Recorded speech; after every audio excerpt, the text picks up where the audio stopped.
Beautiful. Got it for me. Got it. Good to go. Beautiful. Thank you.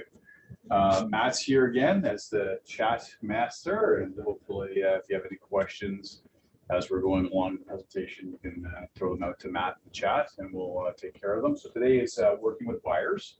This is one of my favorite kind of topics, is working with buyers. So when I started my career, I really focused in, as I took last week, on the buyers until I was able to transition into working with the sellers and the list to last kind of mentality. But I know most folks enjoy working with buyers as opposed to sellers initially, because it's a lot less details and granular work getting all the information on the listings, and what the mortgages are, what the zonings are, what the local bylaws are, all those good things that come into the listing side of the equation. So today we'll cover a little bit about what I looked at when I was selling real estate.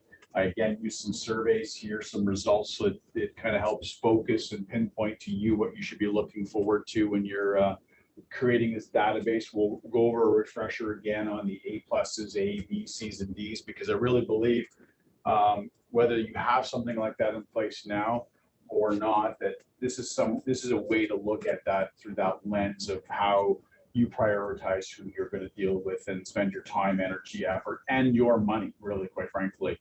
Because just talking to one of our top agents, he's hosting in a week and a half's time a client appreciation event. He's spending $22,500 on this event, and he's going to have 300 of his closest contacts and clients, so that so that he delivers value directly to that database. So he's scaled back on all of his marketing in flyers and things like that, which we'll touch base a little bit on the response rate. And last week I was actually correct. It was 0.005% was response rate on that stuff. So it's quite interesting. Welcome, by the way. We have another guest here in the audience, so we have people at home too, right? So we're on a camera. So whatever you do say in the room will get picked up. So when you want to make fun of me, everybody's going to hear about that. So we'll do a refresher on that, and then we'll talk about the different elements and areas where buyers can be solicited and worked from, so that you can kind of refine down where you think you should be pulling your buyer leads from. As I go through with the presentation, if you have any questions, just shoot them through Matt or put your hand up here in the audience, and we'll be able to take care of any questions before we start. No. By the way, the market has, and here we are, May 11th, I think is today's date. The market has pivoted to the point where now everybody realizes the market's pivoted. We here at Signature have known it's been pivoting for about a month and a half, just because of the scale of our company. And right now on the buyer's side, I don't envy people working with buyers, because you're back into the 5, 8, 10. Last night we had one with 27 offers. We've had 35 offers. Lots of competition back out in the market. The one I heard about from last night was a townhouse property that solicited this 27 offers. The final sale price of that last night was $100,000 more than the exact same townhouse sold 35 days ago. Right? So you think about that, $750,000 a month ago. Last night I was at $850,000. So has the market changed? Absolutely. And you working with buyers want to be out front of that information, because if you're working with buyers who still think in the past, like 30 days ago, 60, 90 days ago, you're going to be one of the 26 that walk home without a sale, right? So the reality is the market has changed, and I think now the media and a lot of others have picked up on it. And we're probably going to look at 60 to 90 days of a very aggressive marketplace. We might scale back down for the summer, but we might not, because we've literally had 10 to 12 months of repressed markets, right? And now that the buyers have been unleashed again and onto you folks, you'll be seeing a lot of activity. And hopefully it'll actually encourage sellers to come to market, because they've been holding back because the values have been declining. As I shared with you last week, when you look at January 1 to the end of April, the market has actually increased on average, some higher, some lower, but 11% has been the value increase thus far. With what's happening in the last week, 2 weeks here in May, you're going to see the average sale price building back up. And so once that really gets entrenched into the marketplace, my guess is the sellers will come to market en masse. So my advice to you, yes, work with the buyers, that's what we're talking about today, but really, really focusing on getting listings, because if you get a listing in the next 30, 60, 90 days, you're going to have a paycheck. It's going to sell, right? You had a question? So last week, actually, I came to know that one of my wife's, one of the colleagues, he was bidding for a townhouse in Kishner. The asking price was 7,50,000, and that ultimately sold for 9,10,000. Okay. And now in the same street, he's also bidding for another one. He's putting up the offer of 950, but he's not getting it. Yeah. The listing agent is saying that you are way behind. Actually. There you go. So that's how it's going on. It's amazing how the sentiment and reality change so quickly, and that's why we're always focused on delivering to you, the realtor of Signature, as much up-to-date content as possible. So we were up in front of this a month and a half ago, telling you guys this is what's happening, and now everybody's kind of caught up into this. So if you had put a buyer into a property 30 days ago, 60 days, 90 days ago, you are literally a hero in the eyes of your buyer. You're like a fortune teller, like they're going to tell you, you should go down to Las Vegas and set up your own little show about predicting the future, because you really did, right? You've actually provided, before these buyers were even closing on these properties, you put equity into their pockets, which is amazing, right? So if there's no other questions, we'll start into the session. Can we say so that this phenomenon is like temporary, because a lot of people were not selling and not buying until this time in winter, and now it is just a spike which we see like for 1 or 2 months, and then it is going to again come down? So the way I would frame that, as opposed to saying it's a temporary, I would say the trend right now is, right? Because it's a trend. And right now the trend is up. Can the trend come down? Sure. Let's just, for example, say that the Bank of Canada, the governor, Tiff Macklin, sees that the market has set back on fire, and the interest rates, they've held rates now, and they've given a base for people to have this confidence as buyers to come back. If he sees that the market's overshooting again, they can change monetary policy, right? We could see a quarter point, half point raise in interest rates. So, trend right now is this: introduced Bank of Canada comes in and increases the rates again. What's that trend going to look like? It's probably going to come back down, right? So use words like trend as opposed to temporary. Okay. All right. So on page 24 of your book. Yes, page 24 is on the book. So this is a cumulative survey that I sourced out of the National Association of Realtors years and years ago, just to help. This one's StatsCan. My error. StatsCan from years ago, just so that we could have an appreciation of what the population of Canada looks like and where our sources of potential buyers are right now. Again, so we're focused on today on buyers, and we're looking at these big buckets of where buyers are going to be looking at and where we can, tap into these. So number one bucket, actually says 1, 2, and 3. I don't know why it says one. Well, let's just say that they're all important. They're all ones in my books. Okay. So immigration, 54% of Canadians, the population in Canada, will be foreign born by 2030. That's 7 years from now, folks. Isn't that staggering? 54% will be from, you will have been born from some other locality. I think that's just amazing, quite frankly. And it might even actually be a little low now because of the increase in the immigration policy in Canada nationally. So we're now accepting 500,000 immigrants to the country for the next, foreseeable 4 or 5 years.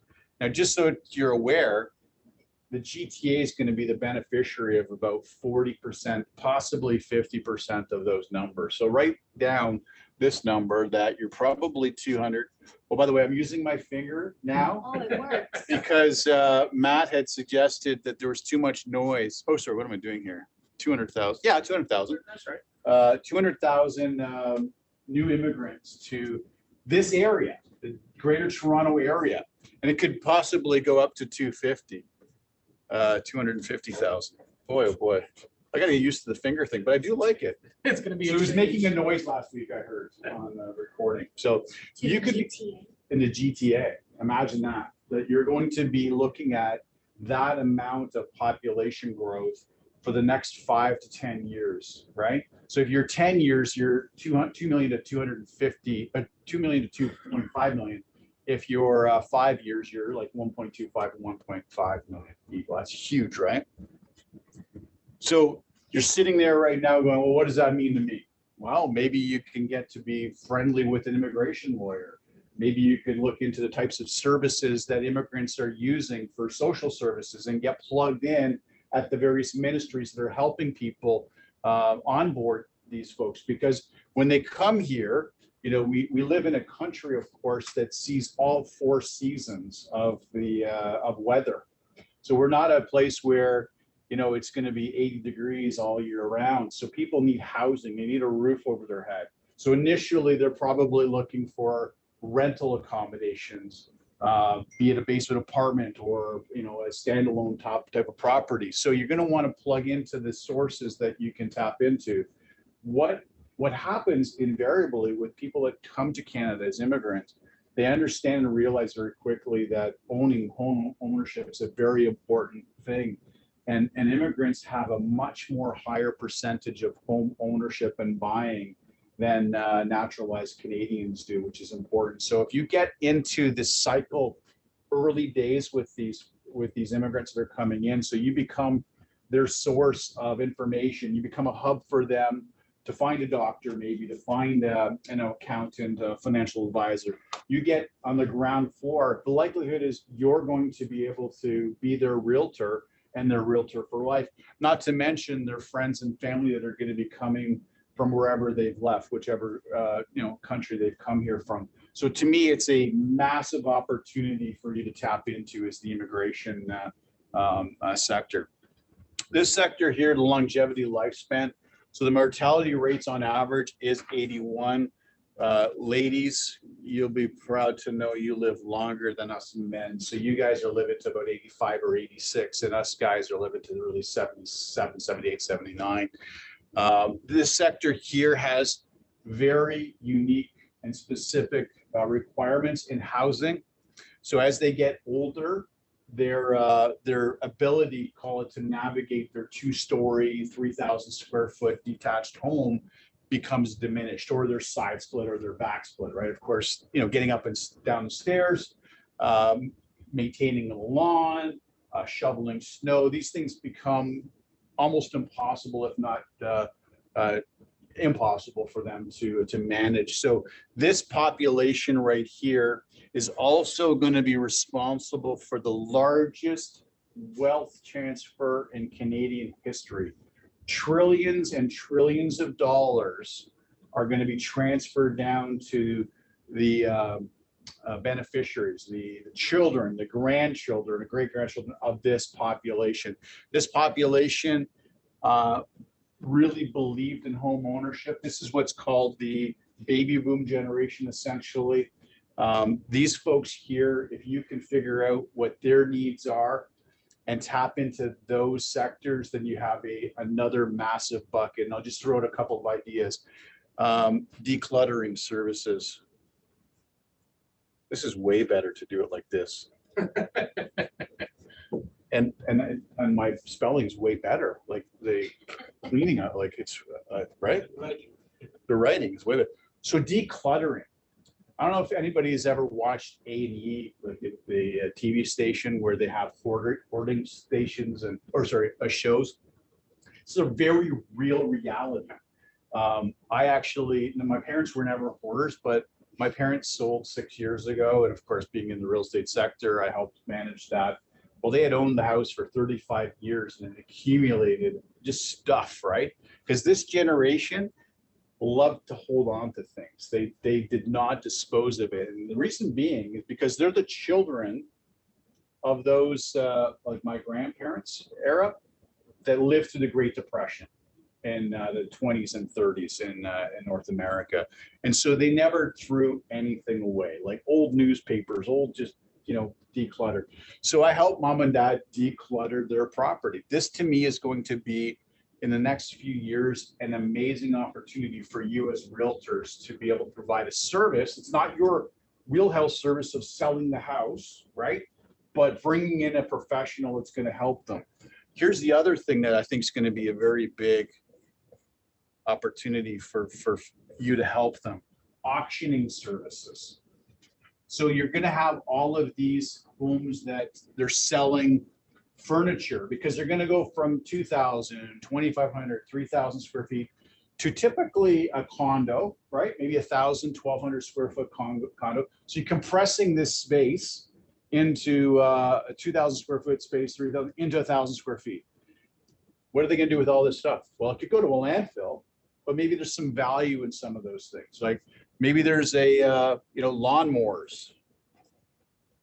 Well, if you're living in a condo, you don't need that. Or what's the snowblower.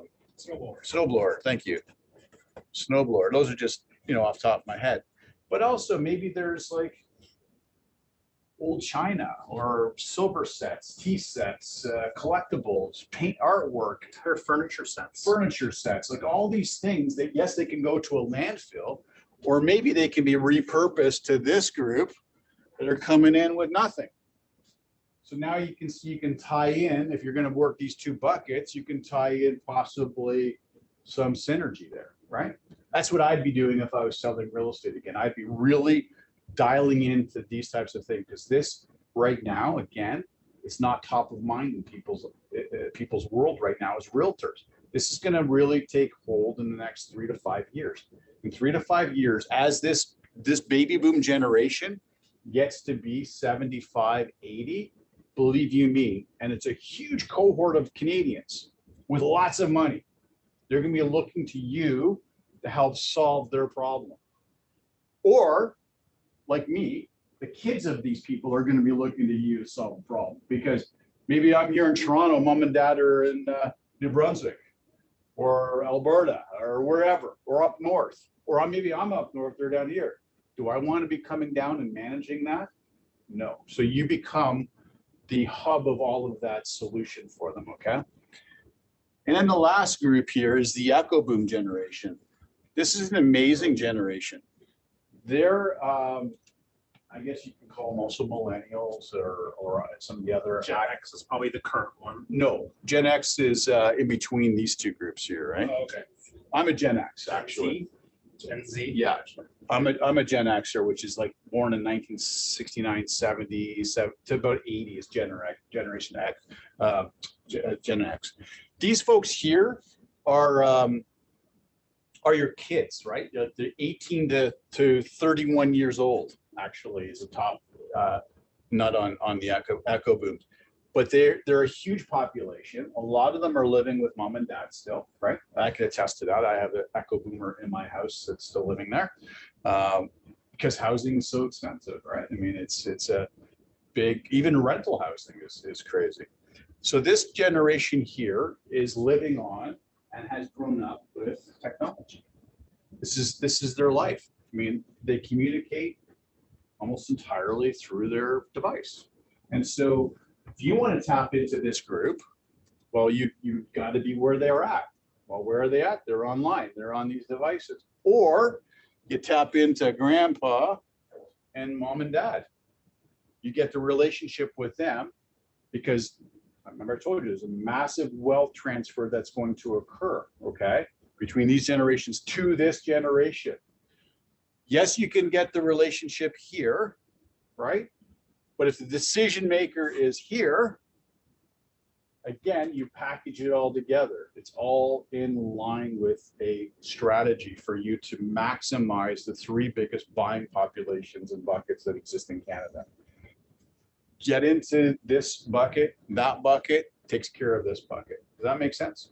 And the housing here is not all the same, although this generation and this generation do share a lot of similarities in what they're looking for. So they're actually competing interests. They're actually looking for condo apartments, smaller townhomes, things like that. So that's this big generation and this big generation are competing for that. They call it the missing middle. I don't know if anybody's heard of that term in real estate, the missing middle, which is your towns, condos, and semis. This one here is being built up massively. The density, densification right now is huge. But this sector here and this sector here, woefully underbuilt right now. Bill 23, which is the massive legislation provincial governments passed last year, is addressing big time this missing middle aspect. Any questions on that, or any comments, or any?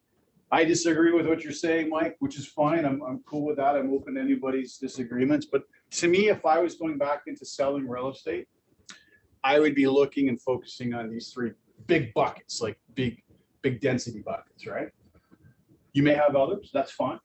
But I say, if I'm going back into real estate, that's where I'm going to focus my business priorities on. New business written, right?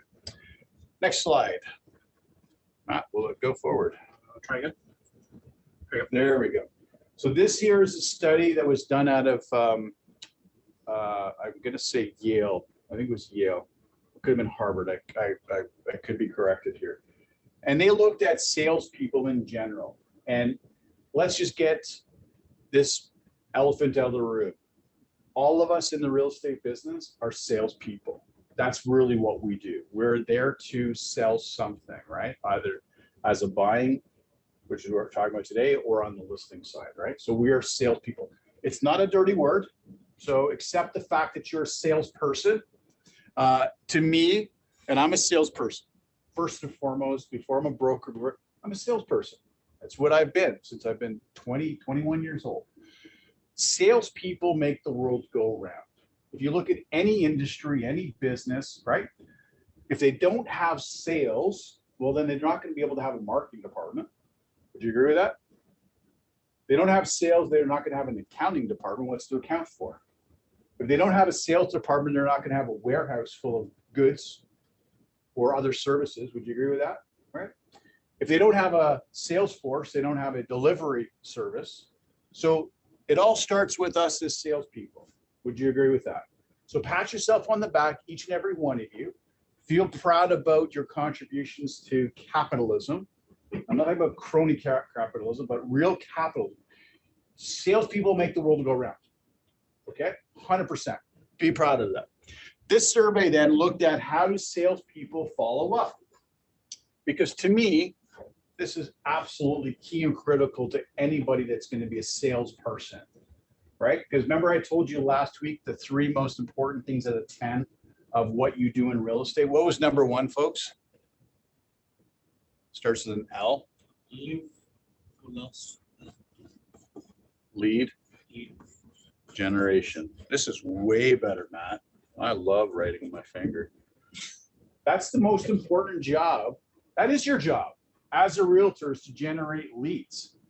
And as you'll see from this survey, that, you know, with people generating leads, their biggest failures in the follow-up side. So in your workbook, I think we're on page 24 still, right? So it says, how often do salespeople follow up? So the first slide is 48%, right? So you're going to write that into your book. 48% of salespeople never follow up. All right.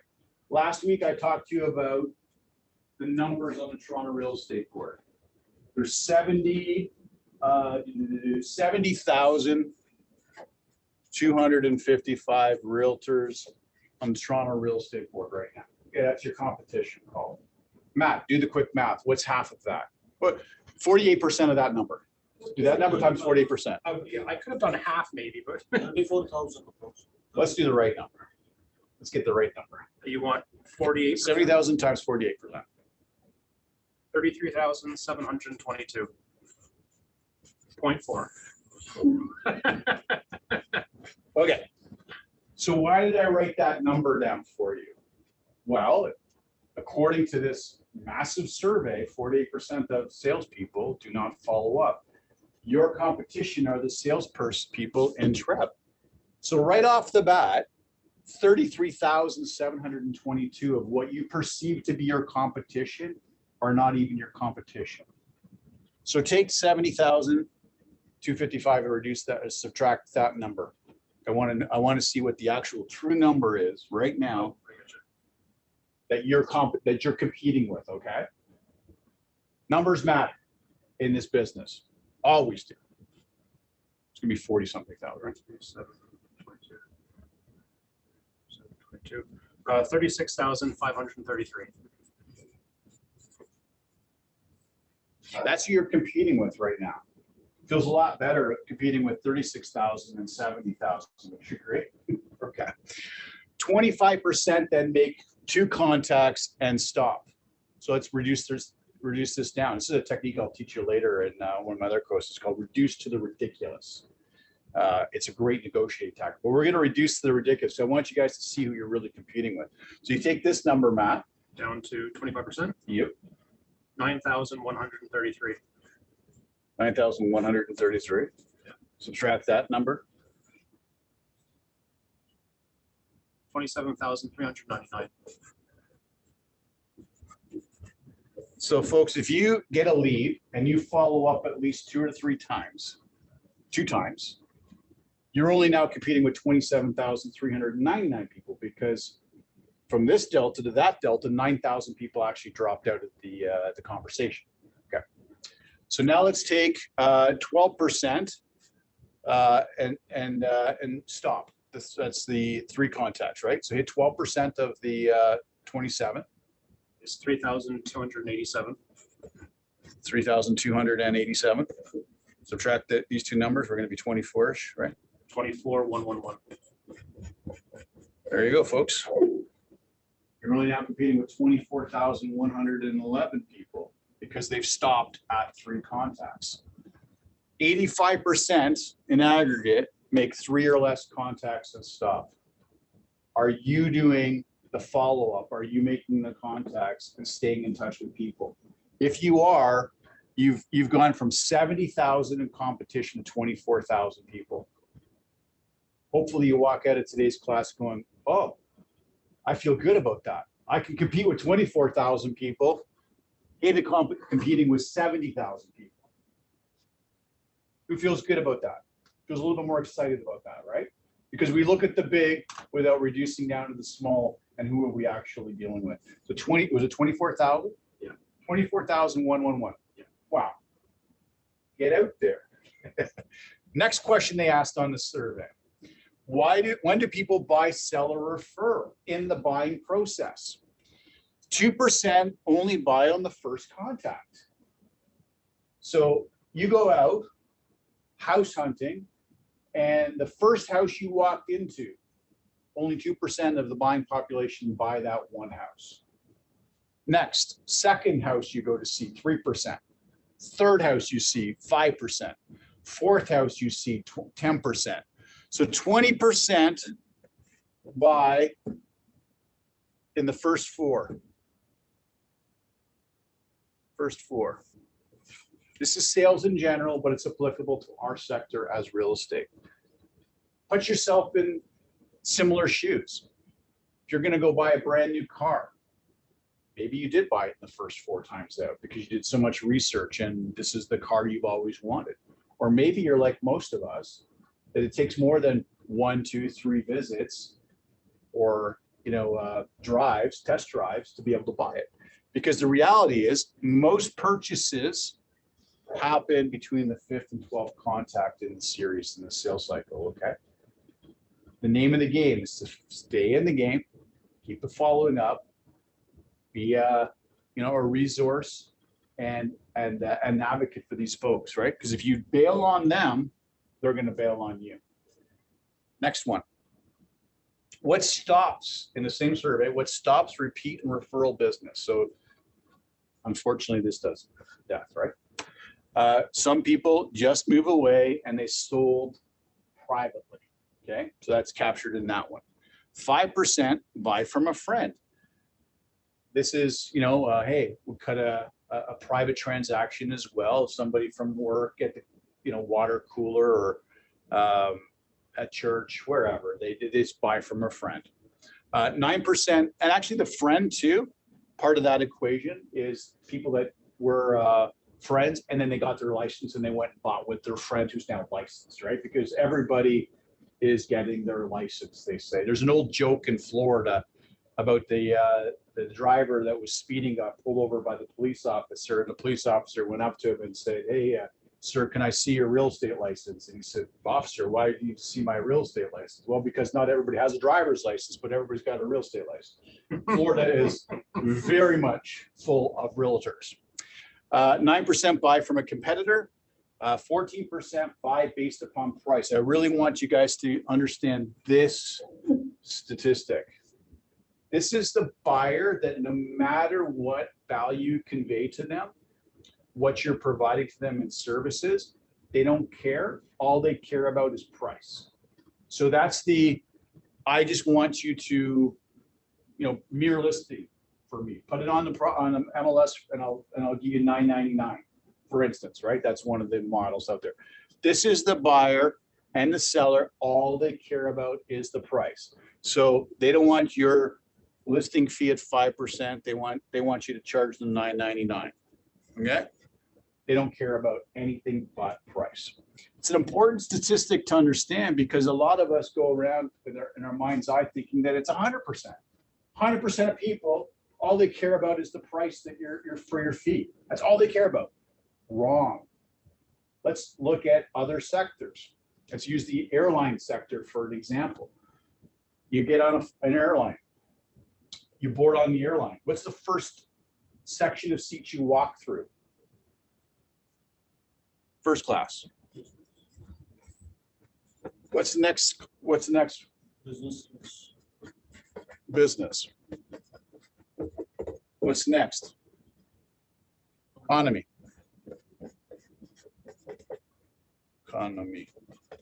And usually they have that, they have A, B, and C. They have different variants of that. What's the next section? Call it coach. And what's the last section? This is a trick question. You're not on it. Standby. Standby. That's the airline. Do airlines sell first class tickets to people? Why? It's the same airline. It's going to go down the runway. It's going to go up in the air. It's going to fly at 40,000. It's going to land, and you're going to get to destination just like the guy that was in coach or standby. Well, why did somebody go and pay for first class for a 3-hour flight? Experience and preference. Experience. Well, we got comfort. Maybe you got services. In those services, there's a value to that person to spend 3 hours to be taken care of, rather than sitting on standby. You're not even guaranteed to get on the plane. You might be waiting for a few more flights before you're on that plane. And so if an airline can function using this type of model, why can't real estate? Well, here's the secret. It does actually operate that way in real estate. We have realtors in this brokerage, and there's realtors that are competitors outside of our brokerage that operate a model just like this very successfully. And they're not arguing with the people here that are discount seekers, because they've created their own value proposition and are delivering on that. And those are the people, when they come into our top realtors sphere, they become the Ds. Does anyone remember what D stood for last week? The elite. Those are the elites. So our top folks delete these people. They get out of their way. All the best to you, Matt. Wish you the best of luck. In the back of your mind, you're thinking, yeah, your luck is, it's like less than a casino's luck here is what you're going to be experiencing. But all the best to you. And they're out of your way. And you're focusing on everybody else that really truly believes in what value, the first class business value you're going to deliver. Does that make sense? I could do the car analogy as well, very quickly. You got Rolls Royce, you've got Ferrari, Lamborghini, and you got pick a low entry level model. Toyota, Kia. Toyota thinks big. I think Toyota is probably like Ford. There's some good Fords too. Hyundai, Kia. Yeah, like Kia maybe, right? He's got some good stuff too. Let's go. What's that old Russian one there? The back in the 80s. It's maybe somebody that's Russian. Yeah, they're horrible.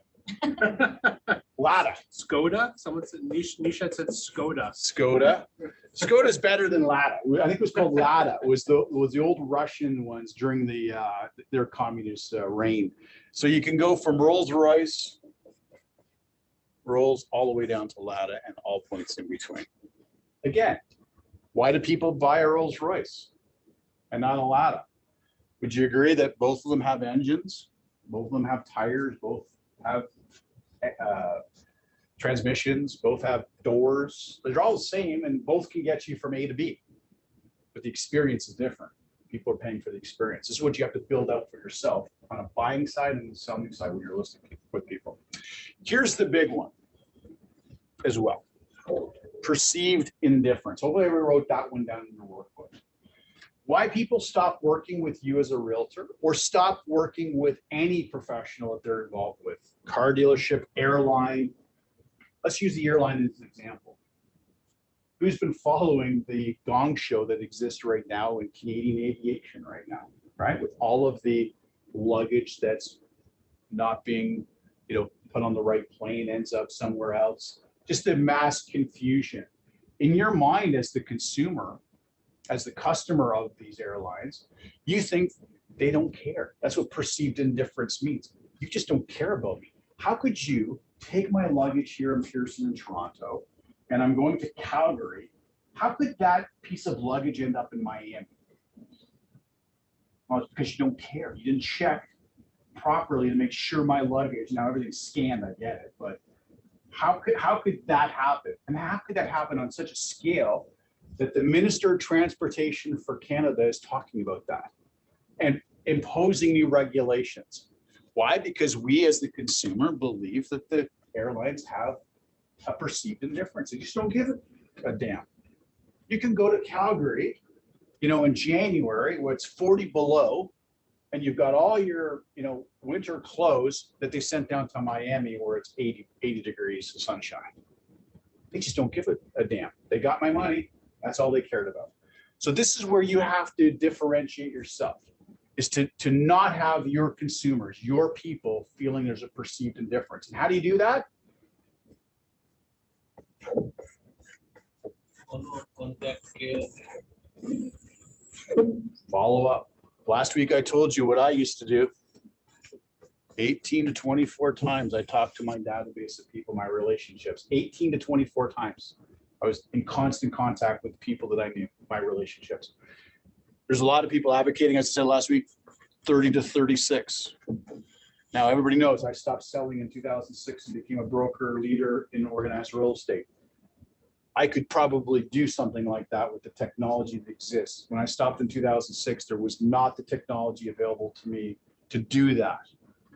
And by the way, in this group, does everybody remember what I said to you? The vast majority of my contacts were, how were they done? There were either phone calls or in person, not by email, right? Not by email, they get lost. I get probably 200 or 300 emails a day as a broker. Try to sift through that kind of, and it's like a bottomless pit. I'm not saying everybody gets 200 or 300 a day. Let's say your person that you're staying in touch with gets 50 or 100. Is there a chance that maybe your important email gets lost in their bottomless pit of emails that day? Absolutely. Why not pick up the phone and say hi? Connect with them. And the calls have to be filled with little bit empathy. Most of the people do just formality and to follow. Empathy? That doesn't work. I love that word. It's one of my favorite words. Empathy. And I'll use another word that starts with an E. And I said that to you last week. Empathy and education. Every call should have some type of education value to it. Sales is a very sophisticated world, right? It's not, hey, Matt, do you want to buy, sell real estate? Hey, Matt, do you want to buy, sell real estate? Matt's not going to take my call if that's what I'm doing all the time. But it's like, hey, Matt, how you doing, buddy? Did you see the new Star Wars episode for Mandalorian that came out? I know Matt's a Star Wars freak. I am too. Matt and I are going to talk about Star Wars for probably for 4 or 5 minutes, right? Half an hour. Oh, he says a half an hour. Shh. minimum. Oh yeah, that's it. But you see what I'm saying? Like him and I are connecting on a human level. What's my real objective is to get in my 30-second, 1-minute sales pitch for real estate. We talked about those words last week. Use those words as part of that thing. So after we've talked for what 30 minutes about, you know, Boba Fett and Star Wars and all this kind of stuff, I mean, like, so what do you think of the market right now, Matt? Or maybe Matt asks me that question. The likelihood is he's going to ask me the question. Because if I'm pushing and getting that conversation going, he's going to be pushed back. He's like, I don't like that. Makes me uncomfortable. Natural conversations, follow-up, empathy, edge. So the calling about Star Wars is the empathetic approach. Do you agree? It's all about practicing and rehearsing how you want that conversation to go as well, right? And formulate an end result and where you want to go with that. So hopefully this was helpful in this one. What do we got here? Here's another survey. This was done by NAR, National Association of Realtors. It's like 1.5 members. It's the American version of Canadian Real Estate Association. This is an amazing survey. This was done specifically for real estate. They surveyed 15,000 home buyers. So the buyers, today's class is about buyers. Anybody know statistical analysis and validation of statistical surveys will know 15,000 is a hugely reliable and valid population of people. Quite frankly, most surveys you see are using 1,000 people. That's not sixes. Just in case people think I'm like promoting evil. No, most use 1,000, which is still statistically relevant and valid. This is 15,000 people. This is hugely valid. What does it say? 94% of the 15,000, do that quick math for me, Matt, were very satisfied with their realtor service. So when you actually have a buyer in front of you, 94% of you are kicking ass, making it happen. They're very satisfied. What is that number out of that? 14,100. 13,100 of those people very satisfied. Doesn't get much better than very satisfied. Would you agree? I can't think of a better term. Very satisfied. However, and this was done, by the way, 2 years after. 2 years ago. So put yourself mind's eye right now. 2021, May. Do you remember what you're doing May 2021? You're studying for your real estate test. Awesome. So 2021 May, you bought your home. Put yourself in, you're the buyer here in the survey. You bought your home. Out of that group, 15,000, 36% of those people, give me that number too. 5,400. Could not remember their realtor's name. 2 years ago, folks, you bought a house and you can't remember your realtor's name. Why was that? What's the possibility? Oh, that word again. Follow up. We missed following up. We missed following up with the most precious group of people that we could ever follow up with, which is people that worked with us and had a 94% positive, very satisfied experience with, right? So you are saying that 94% was satisfied, but they were not able to remember the names. 2 years later, because there was none of this. There was no system in place. Remember when we went back to that first exercise I put you through last week, which was your assessment of your short-term ability to deal with the client. And then I also talked about your medium and long-term. So the short-term bears out again. And I told you this last week. I guarantee everyone in the room hits it out of the park short-term. But the failing is in the medium and long-term because you don't have a system in place to keep in touch with those people. Make sense? If you have people right now that you've sold properties to and you haven't talked to for 6 months, a year, 2 years, get on the phone right now or go and visit them with some ketchup, mustard, and relish. Hey, Matt, just dropping by, buddy. It's a long weekend. It's Mother's Day. I know you love barbecuing. I got you a little pack of ketchup, mustard, and relish. Why? Because I wanted to catch up with you.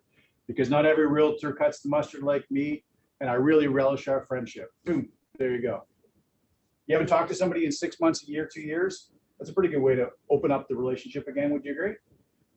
And they want you to. Here's the amazing thing. I've never had a realtor come back to me in all the years I've trained and managed and coached and been a leader that's ever come back and said a past client that they hadn't talked to in a while and then the agent took my advice and went and visited them. Has a client ever shushed them away? Far from that. It's been an amazing experience. The client's like, my God, Mike, I haven't seen you. We were talking about you last week, 2 weeks ago.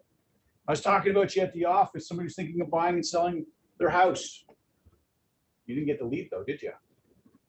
Because the last slide, perceived indifference. Maybe you didn't care in their mind. Like, why didn't Mike stay in touch with me? So this is a very important thing to get through because you're salespeople. Salespeople are always staying in touch, developing, nurturing, deepening the relationship. Follow up, follow up, follow up.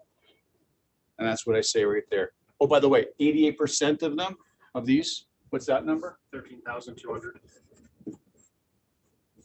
13,200 would refer their realtor. You do 10 transactions a year. Okay? It's a low number I'm giving you. You do 10 deals a year. Okay? Out of that group, this year, they know 3 people that are going to buy, sell, or refer real estate. That's 30 leads. I'm not saying that's 30 deals. It's 30 leads, 30 conversations. You do that next year. Now you have 20. They know 3.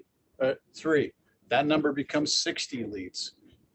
30. This now could be your A+A databases, right? It's all math. This is all math. Sales is math. Figure out the math. It's not complicated. If I can do it, you can do it too. 30 here. You're now at 40, right? What am I doing here? 30 people times 3 leads, that's 90. Yeah, there's 90 here, right? Now it's 90 opportunities, 90 leads. Like maybe you get 10% of those. That's 9 more deals that you add to your 10. Now you're up to 19. See how quickly you can compound your business in real estate? But if you're not actively following up, nurturing those relationships, deepening the relationship, you're going to be what's called a transactional realtor. Write this down somewhere on your sheet. Transactional. A transactional realtor. What does that mean? You go from transaction to transaction with great enthusiasm. I joke that because it's not an enthusiastic career when you got to bounce from new deal to new deal to new and prove yourself over and over again to new people. It's a hard way to do it. And I have a very good friend. He started maybe 2 years after I did. So he's 29 years in the business. He's entirely a transactional realtor. And he sells probably 40 or 50 homes a year. Can you imagine if he was a relationship realtor over 29 years, where he would be? Instead of having to be in the trenches every day and soliciting new business, I won't say it. I would be, I'd be on Prozac probably, Hopefully this is helpful. I use surveys like this to open up your mind, right? I had a veteran, a World War II veteran that was a parachutist, a paratrooper. And he told me one time, Mike, your mind is like a parachute. What happens if the parachute doesn't open when you jump out of the plane? You die. Exactly. If you don't open your mind up to new ideas, you basically die. Your mind dies. Your enthusiasm dies, right? Let the parachute of your mind open up to these thoughts. All right, systems. Okay, this is where it gets a little bit, I'm going to the dentist with you, okay? So this is not the exciting stuff, but this is so important. I talked to you last week about it. I talked to you about McDonaldizing your business, right? McDonaldizing your business, meaning that if you go to McDonald's here in Mississauga, Don Mills, downtown, or you go to one in Calgary or Vancouver, They make the French fries the same way. They make the Big Macs the same way. They make everything the same way. They have binders of how to do things.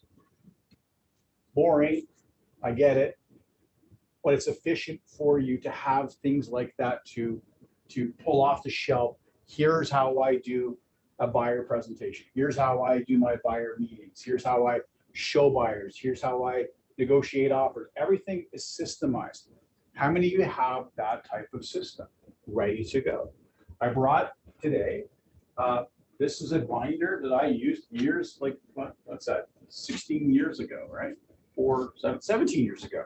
A binder that I would use working with buyers. Now, in the binder is all kinds of stuff that I would be talking about in my meetings with people.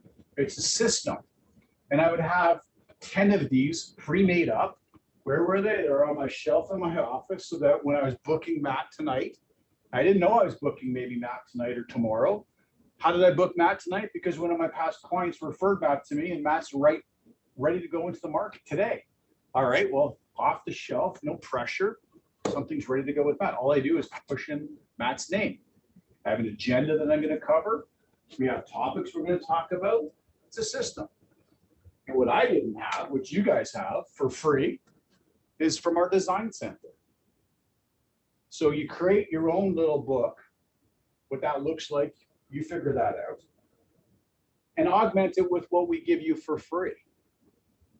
All you got to do is give Design Center Matt's name, and he's a buyer, and you're going to get one of these things printed out for free. Come on. It's like a walk in the park for what you guys actually have to do to be ready to meet Matt tonight on the moment's notice. So you have on your bookshelf or wherever you want to keep it in your office, a pre-made your thing. I had friends used to call it the brag book, your own brag book. Brag about yourself. What's your accomplishments, your testimonials, your past sales, market trends, what's happening today. All of these things are going to be included there. Augment it with this. And in this, because time is a valuable resource we all have and we can never get back. If I'm going to meet with Matt tonight and I'm going to spend an hour with Matt or 2 hours, whatever it takes, and we're going to do the thing I told you about. Did I tell him last week about Cito, Matt? Coming to the office. Oh, you gave it away. I think you did. If I didn't, we're going to talk a little bit about that today. Cito stands for come into the office when you're working with a buyer. There's all kinds of reasons why you want to do that approach, come into the office. But if Matt's coming into the office for an hour tonight, he's driving in, he's going to want to leave that meeting feeling that he spent quality time with me. That 1 hour was worthwhile. Would you agree with that? Right. Well, if I'm just going to talk to you and I'm not going to give you anything and share any information and knowledge with you to take home, maybe he is going to walk away. That was, could have heard that anywhere. He could have told me that over the phone. Why did he drag me into the office to listen to that? Makes no sense. Create stuff like that, takeaways. People still like tangible things in their hands. Everybody still likes that. And when you do a proper agenda to meet with people, and I would do a proper agenda, and what would your agenda look like? I'll just give you a couple things. Write these things down. Everything right now today is off topic, basically. I'm just ad-libbing, okay? Your agenda. What would you think the first thing on your agenda list if I'm meeting Matt tonight at 7 o'clock? What's my first thing that I want to put on my agenda when I meet with Matt? We're going to try and do like 4 things we're going to talk about on the agenda today. What's number 1? Well, so we booked the appointment. So, hey, Matt, you know, I taught you last week the dialogue to book an appointment, right? Hey, Matt, if I could show you, I could find your dream home in the least amount of time, would you be interested in meeting with me? Sure. Great. Won't be a good time. Would tomorrow at 5 o'clock or 7 o'clock work better for you? Let me check with my wife first. Okay, well, let me pencil you in for 7 o'clock. And if you need to change that, Matt, give me a call back and we'll change that. Is that okay? That's good. So 7 o'clock it is. We'll see you at 7. So I just booked an appointment. I got the lead and it came by referral. I booked the appointment. My next thing on the stage of 10 things is to actually sign him up under contract, which is what we're going to try and do in a Cito. Making sense so far? Okay. But when he comes in, part of the mechanism of me signing him is the value I'm going to show him and what I deliver as a realtor. Does that make sense? Okay. Because just asking Matt over the phone or when he first arrives, hey, Matt, you know, I operate only by signing contracts. Would you sign this, what do we call it, Matt? Well, we call it the buyer agency agreement. That's a listing one. Matt, I need you to sign this big document. It's got all these words. Don't worry. Trust me. Can you sign it? Matt's not going to sign it, right? Even if he's been referred to, right? It's not going to sign it. If I build an agenda up and I communicate and convey value, my likelihood is it's going to increase significantly that he's going to sign with me. And I'm going to share with you a dialogue, even when Matt refuses to sign, I have a let's make a deal dialogue that I'll go through. Actually, let me write that down, otherwise I'll forget it. So I don't think I've done my let's make a deal one ever before, have I? I don't know. Deal. Just to answer a question here, the binders that Mike was referring to, that's on his desk here, the big red binder, we've scanned it, and that's part of the package of documentation of course materials. It's actually called the Binder Home Sellers Handbook and Binder Informed Home Sellers Guide. So that'll give you an example of what Mike used to do. Okay. Do you have it ready right now? What? That binder, like the. I've already given it to them. No, can you pull it up on your screen? Yeah. Can you just pull it up? Yeah. I think the agenda should be part of that, right? Agenda, okay. That's the first page of that. Anyways, the first thing that I want to cover when I get, so Matt comes in, you know, we chit chat, we build rapport, right? So it's a rapport building is huge, right? So if Matt came by way of a referral for me, the rapport building that I'm going to use and leverage is How do you know someone's correct, right? I played hockey with his brother. Well, we're going to talk about his brother's hockey, my hockey, whatever. Rapport is off agenda, but it's before, so it's before the agenda, right? But it's important, okay? So the first thing we want to talk about here is the finances. Okay, this is number one. I write this down in brackets. Capability and capacity. What does that mean? Well, Matt, does he have the capability and capacity to purchase a property? And if so, what value does he have a capability and capacity to purchase? Because wouldn't it be a disappointment to Matt, forget about yourself for a second, that you're going to go out and show Matt 30 homes, but it's a disappointment to Matt that if you go and show 30 homes and you're showing him $1.2 million homes, and poor Matt's only good for 950. What a disappointment that is. And what a mistake it is on your part to have not determined that from the outset. So the thing you're probably sitting there going, well, I'm not a mortgage broker. You're right, you're not. So the first thing I have to clear out of the way with Matt, providing value, is to show Matt that, you know, what I do is I source the product, the property, I negotiate the transaction for you, I manage the after offer presentation part and get you to a successful closing and a move-in.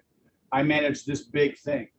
The first thing that's more important than all of that right now is what's your financial capacity and capability. Does everybody follow and track? Okay. So what does that mean for you as the realtor? You as the realtor better have alliances and relationships with people in the financial sector. They can be mortgage brokers, they can be lenders at the main banks, right? So every big bank like TD and Royal, they have mobile mortgage reps, and they actually have bricks and mortar people within their branches. Do you have 3 or 4 people that you can call right now that can take care of a mortgage qualification for you? Because I will highly, highly recommend that you never show properties to people without having number 1 checked off. And why? And how am I going to convince Matt of this? The dialogue I just gave you. Hey, Matt, it would be a great disappointment if we went out and looked at 30 homes. Now I'm going to invert it. I gave you the 1.2 we're looking at. You can only afford 950 to impress upon you that, you know, you're wasting your time.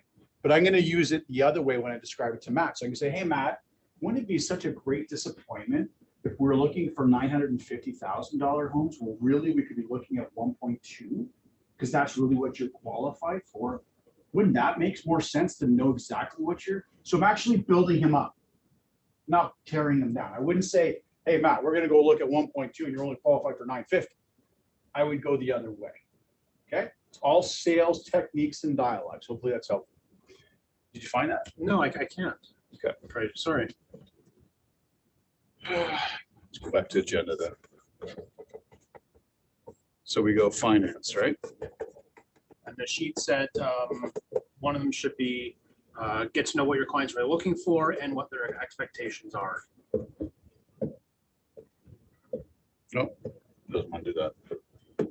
So the sheet saying needs and wants? Needs and wants, that's good, yeah.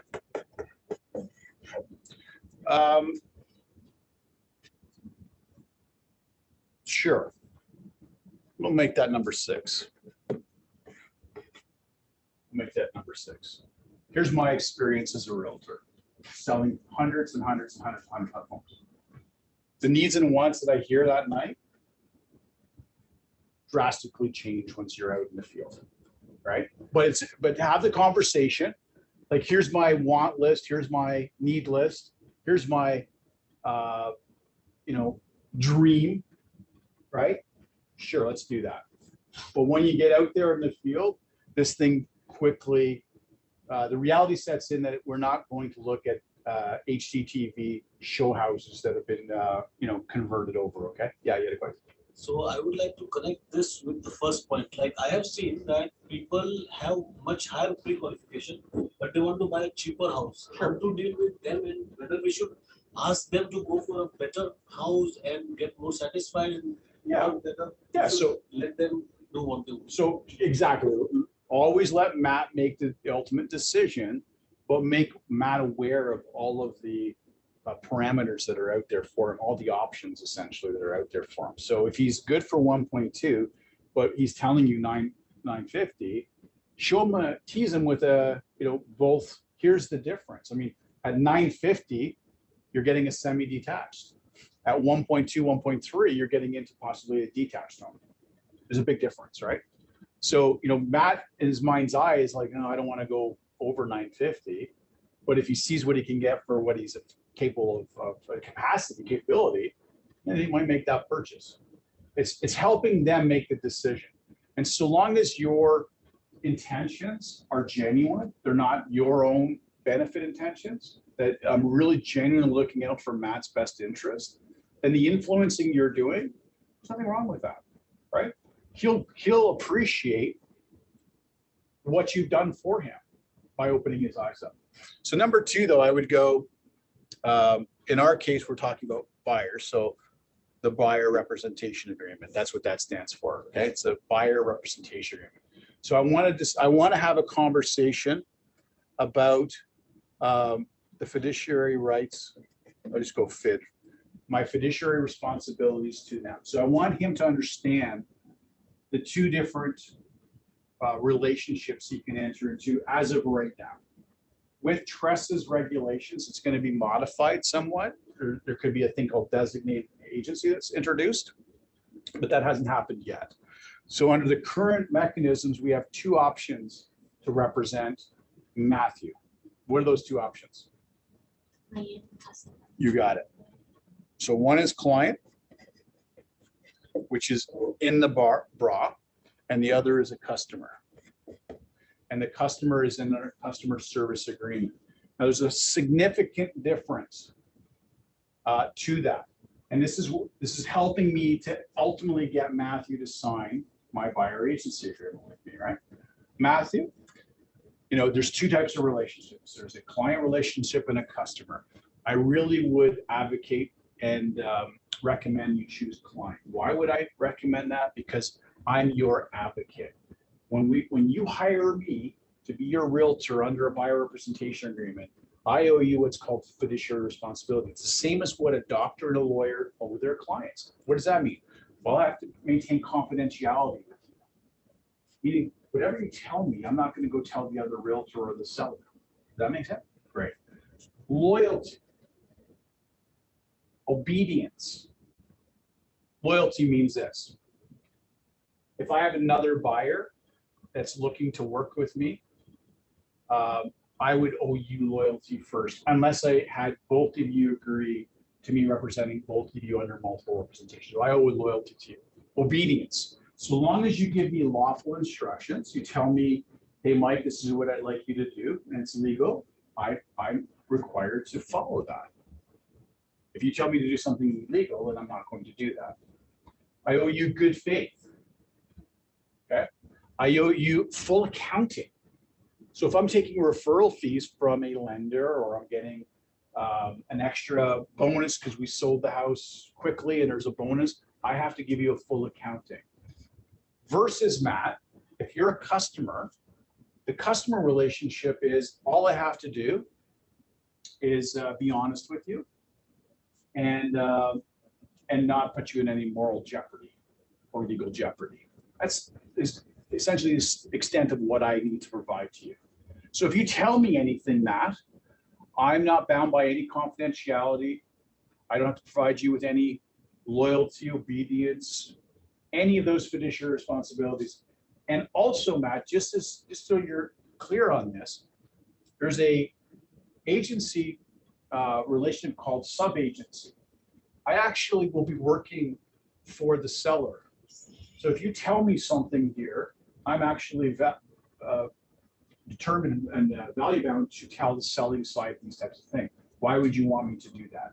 So when I first started in real estate, there was nothing called a buyer agency agreement. That came in 1998. We actually always worked for the seller as the buyer side, which is, you know, you think about it, that was prehistoric in the mindset. So thankfully that's all changed. So this is going to help you be able to convert Matthew at the table, wherever you are here in the office, to sign a buyer agency agreement. It's building the value prop for that reason, right? What's number 3? What we can talk about? The APS, the agreement person SIF. So in my binder, you put everything in that binder, right? Yeah. Okay. So in the binder, I would have all the forms, and where's my out there? I would actually include a blank copy of an agreement of purchase and sale. And my dialogue with Matt would go something like this. Listen, Matt, the ultimate objective here for you and I is to find that dream home in that dream area. Does that make sense to you, Matt? Perfect. Because here's what happens when we find that dream home. We're going to pull out this big document. It's 4 pages long, 5 pages long. I'd rather you have this document right now. Blank, right? What we're going to do is fill in the blanks. And we know the buyer's going to be you. We have no idea who the seller is, the address, the purchase price, deposit structure. Don't know any of that yet. We don't know what the conditions are, closing dates. We're going to fill those blanks in. But here's what I really want you to be able to have. After today's meeting, be able to have this document, take it home, review it. If you have any questions, please reach out to me and I'll answer them for you. If you feel like you need to take it to your lawyer, by all means, take it to your lawyer. Take it to your mom and dad that are helping with your mortgage. Take it to your, your workplace boss who's an expert in real estate. Take it to whoever you want.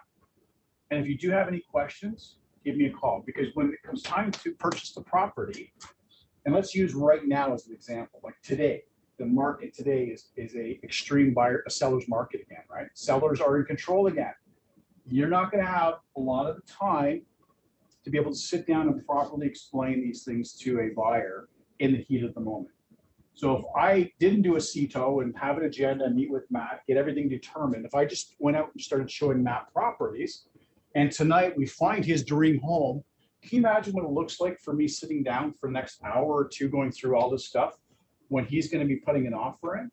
Isn't there more value in me sitting with Matt and crafting our strategy and pricing and what we're going to do with submitting an offer? But how many realtors wait to the last minute to pull all that stuff out and show Matt?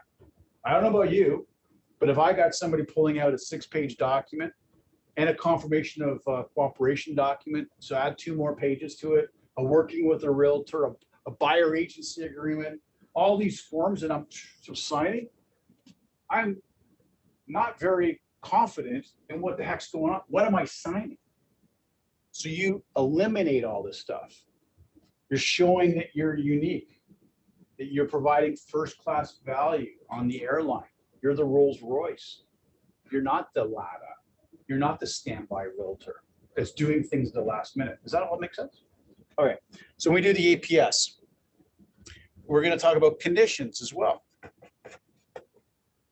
So we give an overview of the APS. What do the conditions mean? I'm going to actually explain to them what a financing condition is, what a building inspection condition is. If it's got a pool, we're going to have a pool condition clause. If it has septic condition clause. If it's a well, we're going to test the water potability and flow. Like there's all kinds of things I want to talk to you about for what you're specifically looking for. Makes sense, right? Because if you have any questions about what those things are about, I'd rather have them now in my CETO meeting. Not the night we find your dream home and I got an hour or I got a half an hour to put together the offer because they're doing an offer presentation at 7:30 tonight. And it's now 7 o'clock.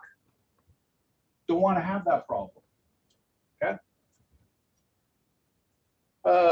Number 5, legal. We're going to have a talk about another field that we have nothing to do with. What's essential to the transaction? The lawyer side. Do you have a couple lawyers you can refer to Matt right now? If not, maybe you should go and find some. Having a solid, deep relationship with a legal representative, because these people can help you navigate the transaction. Okay. My 6 actually, I'll throw in the other one.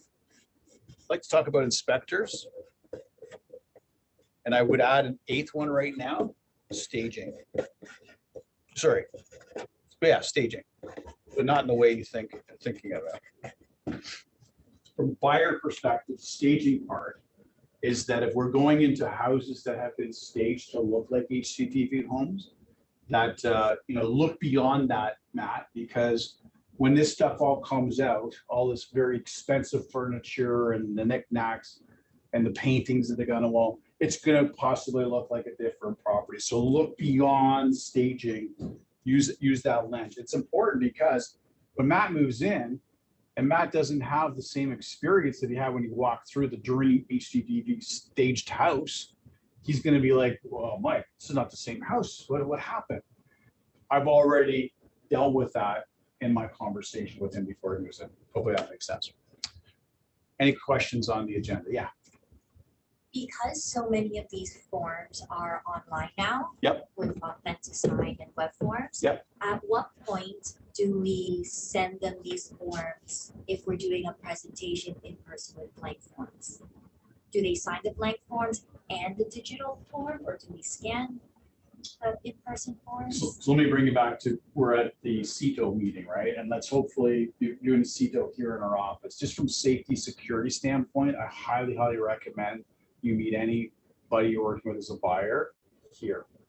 Absolutely 1000% if you don't know the person. So if they haven't come through your referral sources or past clients, you don't know them, never go meet them anywhere except for here, okay? It will call them out. So at the CETO, I'm actually going to be trying to get Matthew to okay the paperwork, right? So I gave you those words last week. So after going through all of this is going to take probably an hour, imagine, right? Maybe more. As we're going through each of these stages, Matt internally is like, this is the guy I want to work with, because there's nobody else has ever shown me this. I've never had this experience on first class real estate service. So, to close it out, I'm going to, do a close. So Matt, if everything I've made sense here makes sense to you, would you like to work with me? Yes. Perfect. All I need you to do is okay the paperwork and we can get started. Bang. I would tell you, but 70 to 80% of my CETOs I closed on a buyer representation agreement. 70 to 80%. Now there's 20% that did. So say no. No, Matt, okay, I get it. Listen, you want to take it home, you want to read it. I'm okay with that, Matt, because listen, my parents always taught me never signing without reading it first. So you take it home. And I'm going to, now let's say, I'm going to make a deal with you. Is that okay with you? Let's make a deal. We've narrowed down that you want to look at condos here in the Square One area. You're looking for a 2-bedroom, $700,000 to $800,000, right? Yep. here's the deal. I'll go and take you out and show you a couple of those properties. We've narrowed down the field. And at the end of that, once you've seen those two properties, you've now seen me in action, you've read this these paperwork that we put together. I'm going to ask you to okay that paperwork. Is that a deal? Yeah. So for the 20% that wouldn't sign with me, it's the let's make a deal. I go out, show them a couple properties, right? At the end of it, I bring a copy because I'm not going to, rely upon Matt bringing the copy I've given him. So I've always brought my own copies. I always have all paperwork in my car, by the way. When I sold real estate, you should have it as well. Hey, Matt, remember we made a deal. Hopefully I'm that realtor. You see me in action now. You had a chance to read all the documents. And so here's the time. Here's the time to okay the paperwork. Are you okay with that? Yeah, it's But good. only one. He said, yeah. Only once in my entire career did somebody say no. Her name was Gladys. I remember Gladys very well. Gladys was now I'm probably in my early 30s at this time. Gladys would have been in her mid 70s. She was actually an ad call, so I didn't know her. And Gladys was Scottish, and she was about that tall. She's probably the same height as Hazel McCallion. She was a firecracker too, this Gladys. And Gladys and I stayed outside in the parking lot of the condo, and I showed her a couple of condo units. And Gladys didn't want to sign it. Gladys like, Mike, you're like my grandson. She's selling me, right? She's actually flipping the equation. Mike, I'm going to buy with you. You're like my grandson. Why wouldn't I? I said, well, you're like my grandmother too. Okay, Gladys, you're my Scottish grandma. But listen, I have a business strategy, a business plan. We talked about that in our meeting that we had at the office a couple of days ago. And I shared with you that even my own family enter into these legal contracts. So I don't even take my family out and represent them without having these agreements in place. So, we did make that deal. If you feel like I'm your grandson and, you trust me, let's just get the paperwork, okay and autographed. She pushed back. I came back with another. She pushed back, came back with another, to the final point where I was like, looks like you just want to sign. And I'm okay with that. And that's what we talked about at the meeting a couple of days ago. I just can't, change my business model. That'd be unethical for me. That would show you that I don't have integrity for my own business model. And so, Gladys, I wish you all the best. Now, imagine we're standing in a parking lot at a condo at actually 10 and 12 Laurel Crest in Brampton. If everybody's up in Brampton, Laurel Crest is at Queen and 410, the northeast corner. There's two buildings there. I'd shown her a couple of units in there. I'm standing in the visitors parking lot, and I said to Gladys, I appreciate your position on, but I can't change my business model. So that shows that I have no ethics and integrity for my own business model.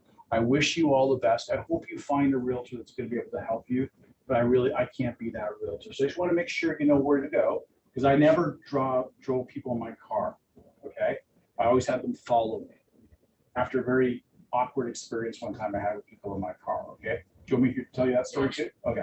All right, I'll tell you that story too. That's a funny story. It's a crazy funny story.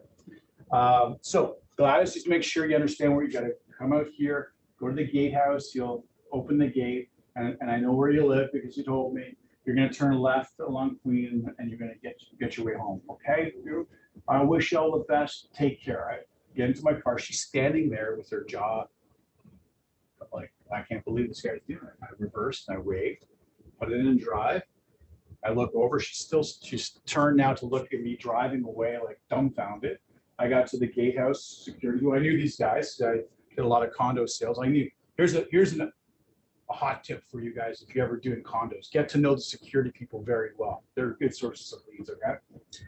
So Jimmy at the gate. Hey Jimmy, how you doing? What's happened, Mike? I go, oh, she's gonna probably follow behind here in a couple seconds after reality sets in, but it's not gonna work out for us. And when she comes, just open the gatehouse. And I went through the gatehouse security, turned right again. I looked, I waved, and she was still standing there. Never saw her again in my life. But I wasn't going to change who I was in my business strategy for anybody. Did I lose a potential transaction? 100%. 100%. I got another story now that just came to mind. Why did I do that? Why did I actually make a firm stand to not work with somebody without being under contract? Well, because I had a bad experience.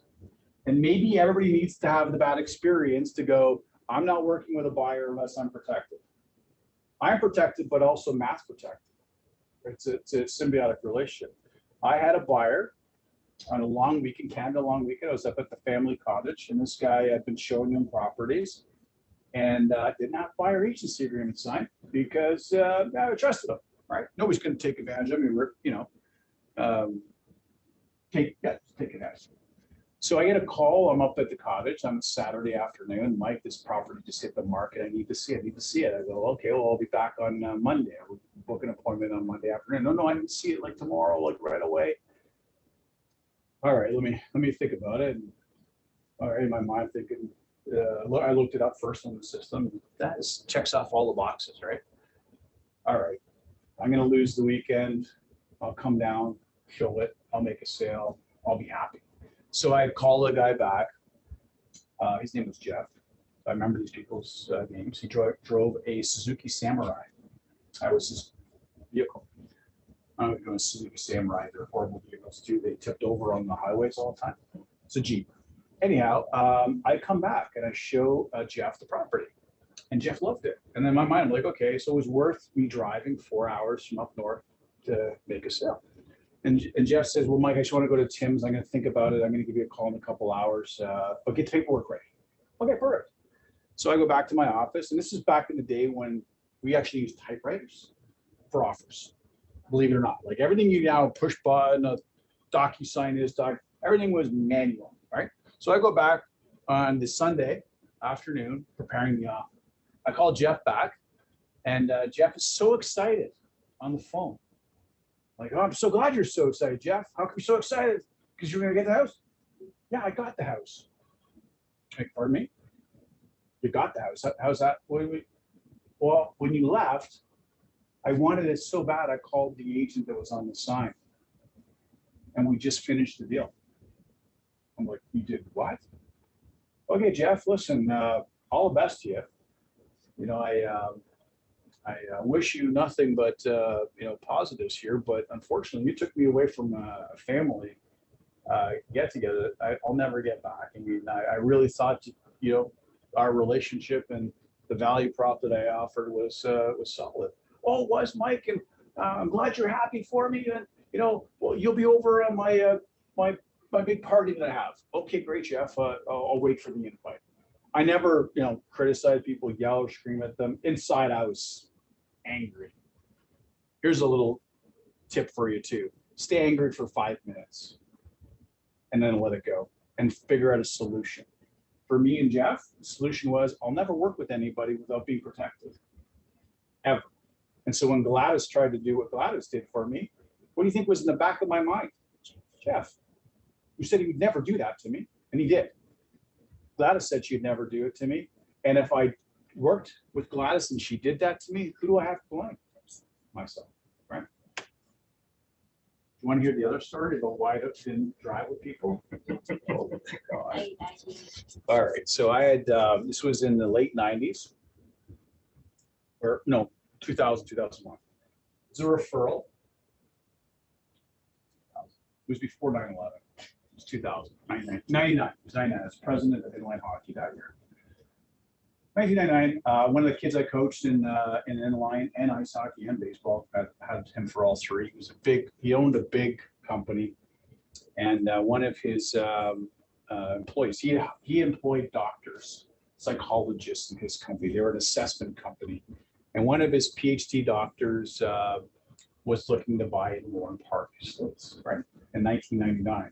If you want to ever go look what those look like in value, you can't get a small condo apartment for this price for what you could have bought back there in Warren Park in those days. Like, that's how crazy the market is.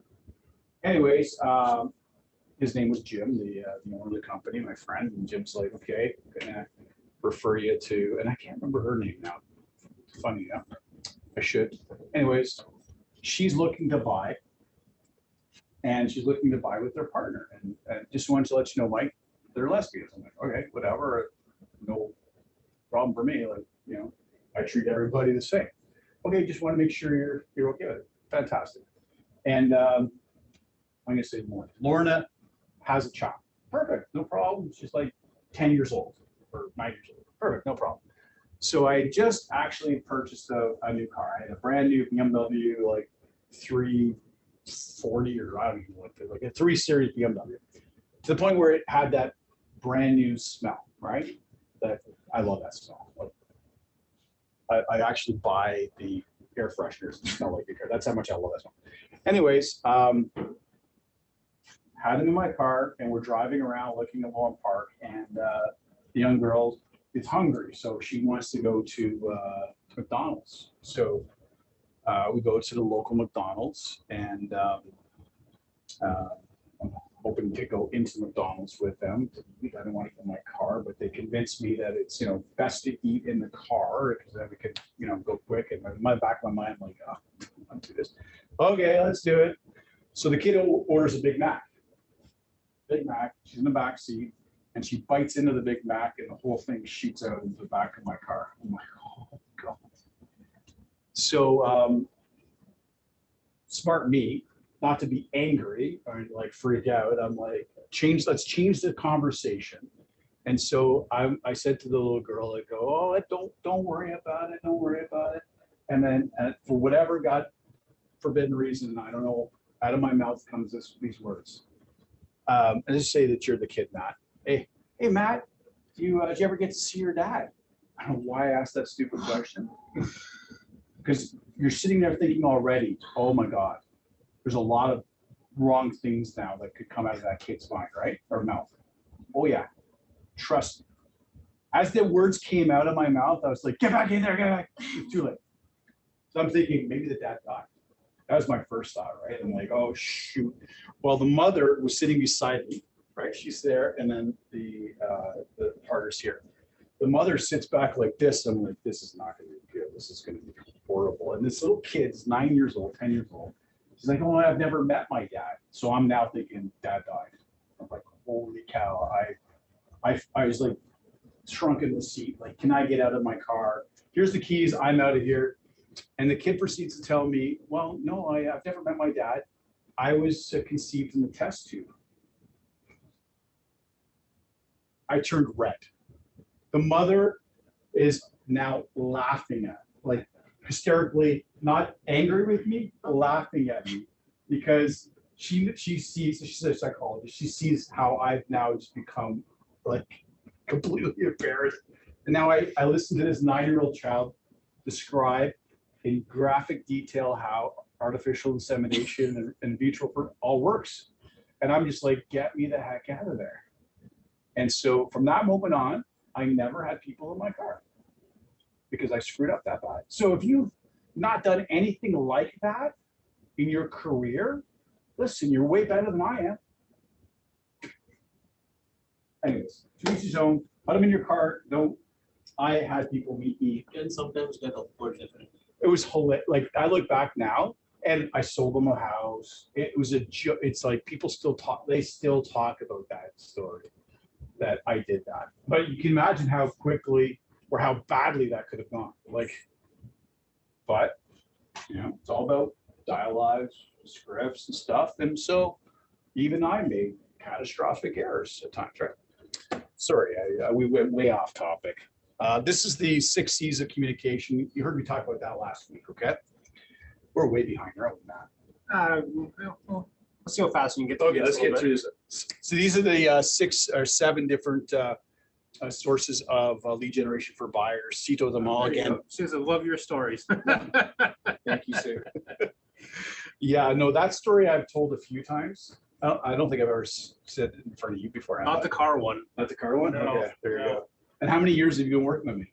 8. 8 years. It's an embarrassing story. I exposed myself. These are, and we're going to go into each one of these in a little bit of detail. So here's the one: sphere of influence, or your gold mine for buyers. So what do? Develop your list, right? Number 2, this is in your book on page, what page are we on, Matt? 26. On 26, we're on page 26. So develop your list. Number 2, segment your list into the groups, A plus A, B, C, and D. We talked about that last week. You understood exactly what my definitions for each one of those. Be mindful of letter D, which is the delete category. Get rid of them, okay? Qualify financial motivation. What's their motivation for buying? What's their financial capability capacity? Create a method of how and to stay in touch with them. How and at what frequency you're going to be in touch with them. Develop consistency and habits to maintain and grow that business database, and then measure your results. If you don't measure, then you don't know where you were, point A to point Z. Okay.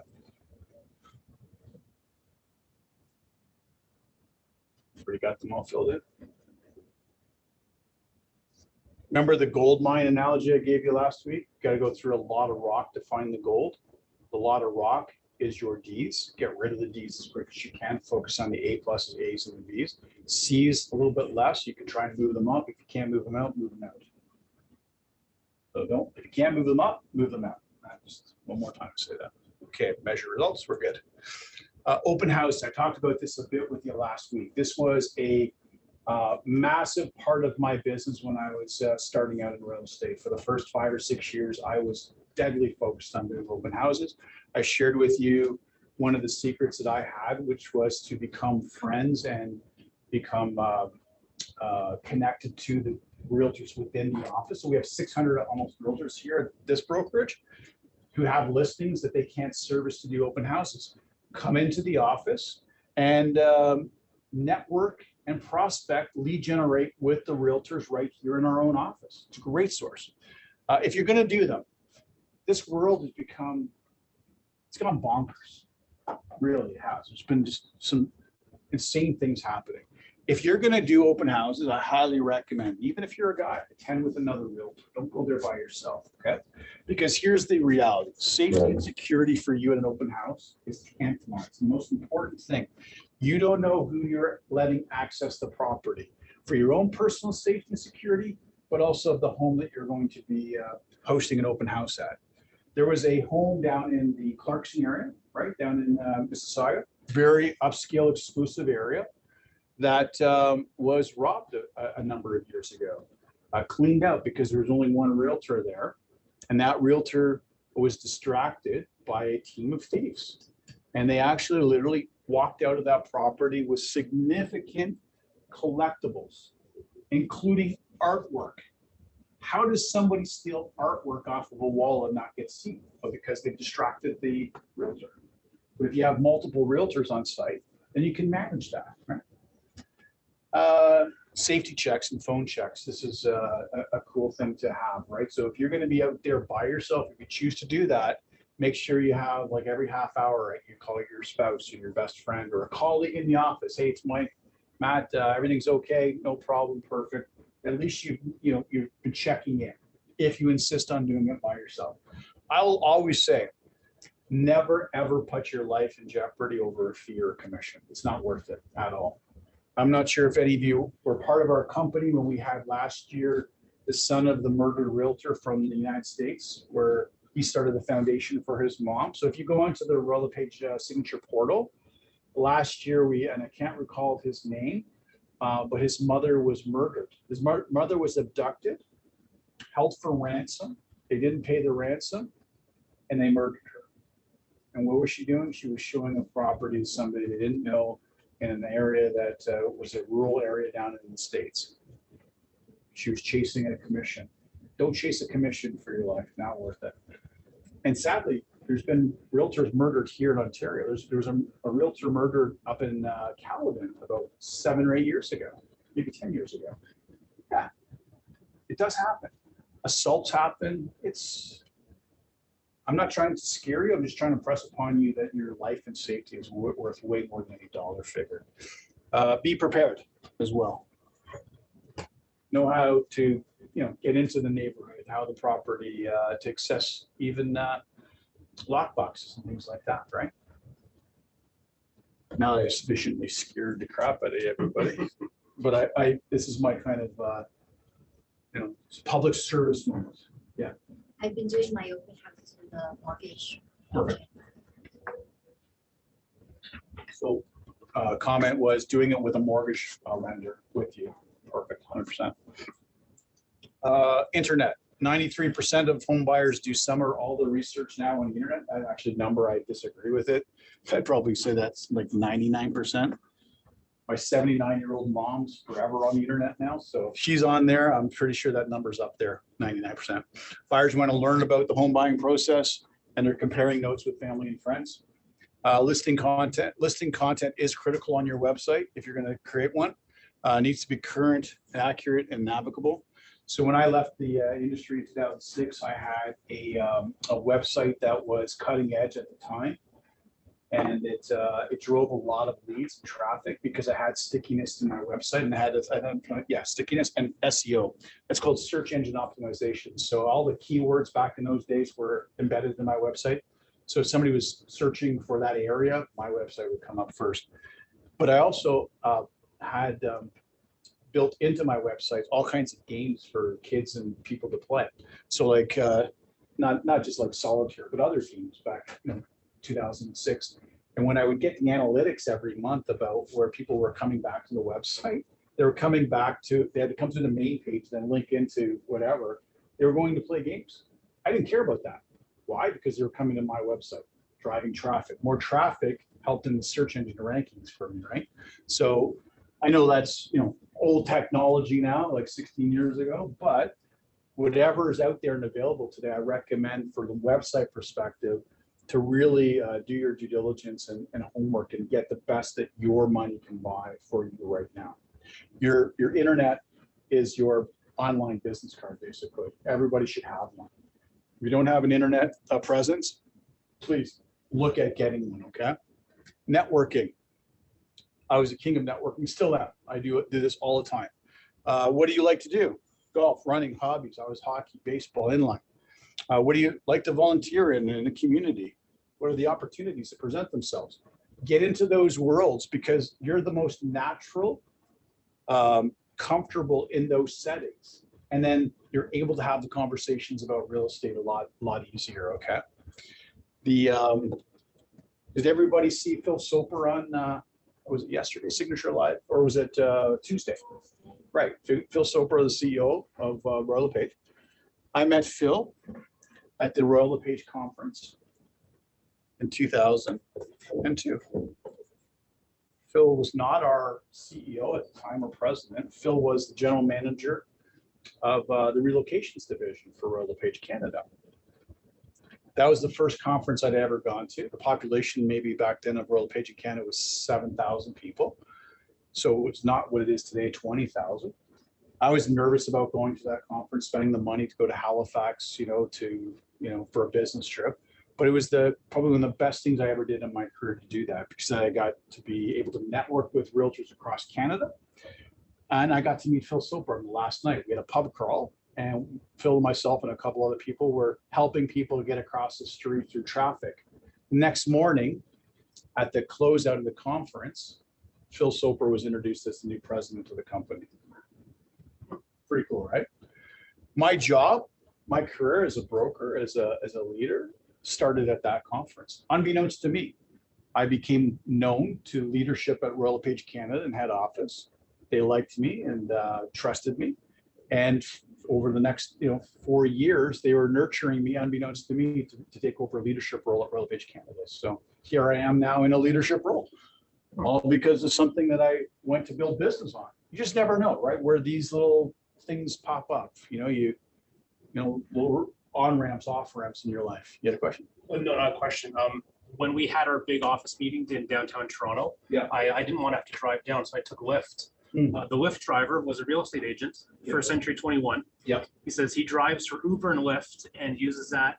He does it like in the little spots on the side. Wow. And uses all those trips as a chance to chat with people and plug that, he's, as a realtor, chat about the market, chat about the area. Amazing. When I said, well, I'm an administrator, he's like, actually, I could actually remember you. You used to work at the front desk, didn't you? I'm like, yeah, I used to work at the front desk. Wow. So people have kind of second jobs now that they use as that exact thing for different opportunities. Yeah. If you're not doing this type of thing, network, you're driving for Uber or Lyft, side hustles or what have you, get one, right? Enjoy it, build it, because there's the old saying from the movie, build it and they will come. Kevin Costner's movie, the baseball one. So I just lost the movie. Field of Dreams. Build it and they will come. Build this networking, this database of relationships, and they will come to you if you treat them right, if you follow up, do all the things we're talking about. Honestly, it's not rocket science. We actually put a lot more efforts into blocking these natural things we should be in front of us than actually going and doing them. Get out of your own way. Effective buyer questions. Well, the goal is to CETO come into the office, start showing face-to-face, serious, legitimate, and safety. We've talked all about that stuff. See what happened here? All these slides I just condensed into ad-libbing before, right? This is the close I taught you last week. We did a bit of it today. If I could, would you? Right? So if I could, you fill in the blanks. What you want to say? Would you fill in the blanks? If I could show you how I could sell your house for the most amount of money in the least amount of time out, would you be interested in hearing more about that? Sure. Perfect. When would be a good time to meet? Tonight at 6 o'clock or 8 o'clock work better? 8 o'clock. Perfect. I've generated the lead. I booked an appointment. And when I go to see him, I'm going to close my contract. That's your job. That's your business. I just taught you. It cost me thousands and thousands of dollars taking courses back in the 90s. It's the most simplest dialogue. If I could, would you? And then when would be a good time to meet? If you're not doing those dialogues, you're not going to close on transactions. Okay. Practice, practice, practice. If you're going to, if those two simple ones you need to practice, please do it. Practice with a colleague in your office, your family, friends. Just run it through, because don't try it for the first time on a live potential prospect. You might screw it up. It's like an actor. The actor practices his lines. So when you go and see the performance, you're like, man, that guy is Othello. That guy is Macbeth. No, he's not. But he's made Othello and Macbeth right now internalized to who that character is. So when you see him presenting as Macbeth, you think it's Macbeth because he's internalized it. And he's off to the next character, right? Next one, come into the office. Okay, we talked about that. It's imperative that they meet with you, because that's part of the closing to get them into the CETO. Hey, Matt, if I could show you how I could find your dream house in the least amount of time, would you be interested in hearing more about that? Great, that's my sharp close to get you in. It's imperative that you come in to see me, right? If they don't, well then, if you don't come in to meet with a guy like me, maybe you're not going to find that dream home. Great mistake. I see it now. What does that mean? Yeah, that's what CETO meant, so I'm just. Oh, come into office. Yes. There we go. I always think of CETO. I'm not sure if there's people out there that remember CETO Gaston. He was the coach of the Toronto Blue Jays when he actually won 2 World Series for Toronto in 1992 and 93. I started my career in 92. I learned the CETO technique in 93. So when I see CETO or think of CETO, I always think of CETO Gaston. Yeah. Look him up. He was the manager of the Toronto Blue Jays when we won our 2 World Series cups, or trophies, not cups. What about those Leafs last night? Hey, come on. They actually won a game. Did they win? They won. Nice. Yeah. Now they're going to have a hard time. They got to win 3 more. Do you use the CETO for leases as well? Yep. 100%. I don't want to be working with anybody that I don't see them face to face, because somebody could be out to no good just as much looking to get you to put them into a leases, into a purchasing situation. If I don't know who you are, I want to see you in my office. Even if I know who you are, I want to see you in my office for all the reasons I shared with you on the agenda. Building the value, building my first class service airline as a realtor, right? I can't do that if I just go run out and start showing you properties. There's no context for who I am when I just run out and show you properties. You agree with that, right? It's like the doctor diagnosing the patient because the patient says, I've got a sniffle and I'm coughing. Can you perform an appendectomy on me? What do you mean? You got a sniffle and a cough? You want me to take your appendix out? Like, what's going on? I need you to come into my office and I can assess you. Same thing, right? These are all dialogues, by the way.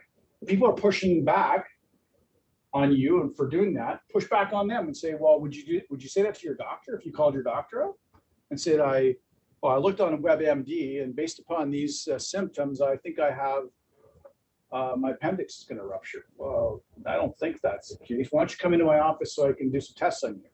No, WebMD says that. So can you book my surgery? No, I'm not going to do that. You got to think the same way. Think in terms that the average person you're talking to gets it, and then convert them through that process into your office for a come into the office meeting. Okay. I talked to you about that last week. This is traditional marketing advertising, has a massively, woefully low response rate. You see a lot of the mega realtors, I'm not even going to name names, you already know who they are in your marketplace, that are advertising on billboards, on park benches, and bus shelters. And I love the ones where they go and put the mustaches and stuff on the bus shelter pictures, right? Or entire bus wraps. Or entire bus wraps. Yeah, like hopefully the bus driver's not cutting people off. Because when the bus driver cuts you off and you see it's, you know, Matt Aldred there, you're pissed at Matt Aldred. I will warn you, as realtors, if you go and wrap your vehicle and put your name on your car or truck or whatever you're driving, please be a good driver. Have I received calls from irate consumers about erratic driving from realtors? Absolutely. Your realtor just drove past me at 180 kilometers an hour. Wow, how fast were you going? 160. I don't want that call. What am I going to do? Have you called the OPP? Have you called Peel Regional Police? Because if they're doing 180 and they cut you off, I'm not going to be able to help you. So if you are a bad driver, do not wrap your car. Traditionally, yeah. What's that? It's good advice, yeah. I was serious. Like I've pretty much experienced every scenario you can imagine in a real estate site. I could write a book, and it would be a bestseller. Yeah. What's that? I can read it. Yep. I'm not sure if I should tell this story or not. We're on page 28, just in case Okay. anyone's lost. All right. Let me get through the rest of this, and if I have time, I'll tell you that story. Sue definitely wants to hear it. Okay, Sue wants to hear it. Okay. Let me tell it now then? All right, so I had this really elderly couple. They were in their early 80s, and they were downsizing. So I took them to show condos. And I always showing properties, even if it was like go direct. If go direct means essentially nobody's there, right? Like go open the lockbox and go into the house. Irregardless, I always like knock, wait, knock again, wait, nobody answers, open the lockbox, walk into the property. Hi, is anybody home? It's Mike Kennelly showing the property. Hear nothing. Great, nobody's in the house, nobody's in the condo. So I have this elderly couple that I'm showing this unit to. And I'll just say that the homeowner, she was a exotic dancer. I guess is a polite way to say it. You know what that is, right? Yeah. Takes her clothes off for a living. Anyways, this lady didn't hear the knocks, didn't hear the hello, it's Mike Kennelly, and I've got this 82-year-old, very religious couple. We walk in, and this lady walks out of her bedroom area without any stitch of clothing on. Yeah, so that was like almost, I needed CPR, you know, to resuscitate the lady who almost died. The husband was, well, he almost died too. Sorry. It just triggered another memory too. So I showed another, this was a younger guy. I was showing him townhouses and semi-detached. So that's a funny story too. And this was a good one. And this guy, we were in, I do all this stuff, knock, hello, nobody's there. And it was a stacked townhouse. So it was like 3-level townhouse. And we get up to the bedroom areas. And when we walk into the bedroom, first thing I noticed was on the bed, there was a guy sleeping in the bed, but he had the pillow over his head. So he looked like a mummy, actually. You ever seen like what a mummy looks like? So you see his feet and then the shape of a body, the arms, but a pillow over his head. Well, my client that I was showing had never done this in any of the showings I had showed. He decided when we walked in, he decided to hop up on the bed. Holy cow, this guy popped up out of the bed, freaked the heck out because he was in a deep sleep. And that was an uncomfortable scenario. Yeah. So if you're going to, go into the room, I guess my mistake was, guys, I should have said something. I did, because I would never have thought the guy would jump on the bed. He jumped on the bed. I can write a book about this stuff, right? Crazy. Okay. Yeah, you don't want to be an Uber driver or a taxi service, if you're not qualifying the people that you're taking out to show properties. Another cool. I'm just going to share a whole bunch of my bad experiences. Save some for. These are buyer ones. These are on the buyer side. So I was showing one time up in north of Bolton. There's a state subdivision north of Bolton where the properties are like 2, 3, 4 acre estate properties. And so my show instructions were, go direct, lockbox, blah, blah, blah. Please don't let the cats out. So I'm like, okay, there's cats, there are 2 cats, don't let the cats out, no problem. So when I get to the door, I'm like telling my buyers, okay, there's cats in here. I'm just gonna kind of, make sure like a linebacker football and block them. And so I get the door open and these 2 cats are like 5 feet in front of me, looking at me like they're gonna attack me. And I'm like, I love cats. And I'm like, hey guys. And they both came running at me at the same time. One jumped over my shoulder and the other one between my legs. They got out of the house. Took me 45 minutes to get the damn cats back into the house. Ruined the whole day. My buyer's bought, Okay. right? They thought it was classic, hilarious, but can this ever happen? Yeah. Oh, I got another good one. You've got 10 minutes and 15 slides to go. It's your choice. Okay. So I met Tom Cruise and Nicole Kidman. And I was doing an open house and they showed up because she was filming a movie in Brampton, Caledon, which was called To Die For was the name of this movie. And they showed up. This is not a buyer's, that's kind of, because they were buyers. They showed up at this open house. And this was up in Caledon Mountain Estates. I don't know if everybody knows that area. It's Bell Fountain area. Beautiful, beautiful area. And this property was a ginger brick home with a board and batten extension. One of the most amazing properties I've ever seen in my life. It was filmed and used in catalogs for Christmas shoots because that's how picturesque it was. Anyways, they were looking for a place to rent and they came up into the property, but I didn't realize it was Nicole Kidman and Tom Cruise because who would have thought up in Caledon they would show up on a listing. So I just thought, oh, those 2 people look like them, right? I showed them the whole property up and down and, just treated them like Joe Blow, Jane Doe, John Doe kind of people. And showings over and you're like, would they consider, renting the property? I'm like, no, it's for sale. They're not, they don't want to do a rental situation. So they're just looking to sell. Oh, okay, no problem. And they're putting their shoes on stuff. And I said to them, I go, I'm sure you've been told this like thousands of times, but you guys look like Nicole Kidman and Tom Cruise, right? And Tom Cruise looks at me and goes, well, who do you think I am? I'm like, but you can't be Tom Cruise. And here's what came out of my mouth. Again, get back in there. I said, well, you can't be Tom Cruise because he's taller than you. I had no idea at the time Tom Cruise was like 5'5", 5'6". It was Tom Cruise. He laughed. He didn't punch me, thought it was hilarious, but there you go. My Tom Cruise, Nicole Kidman story. Sorry, I'm way off topic. Let me go, where am I now, Matt? Qualifying buyers. Okay, we're gonna forget that slide. We already did that. Motivation, what's the reason for buying? Are they currently homeowners or renters? You never heard that story before, had you? The Tom Cruise one? Yeah. I don't remember it. Okay. Yeah. Funny, eh? Determine if they're only researching the market. Nothing wrong with people researching the market. We do that all the time. We're looking to buy a new car, we're looking on a vacation, we go and start and research all our material.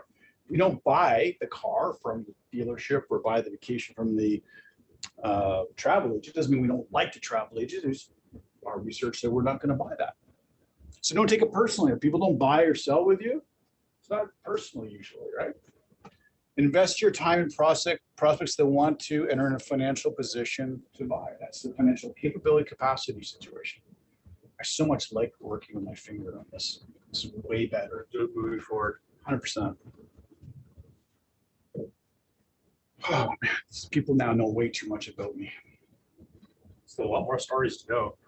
Yeah. That's what happens. Okay, next one.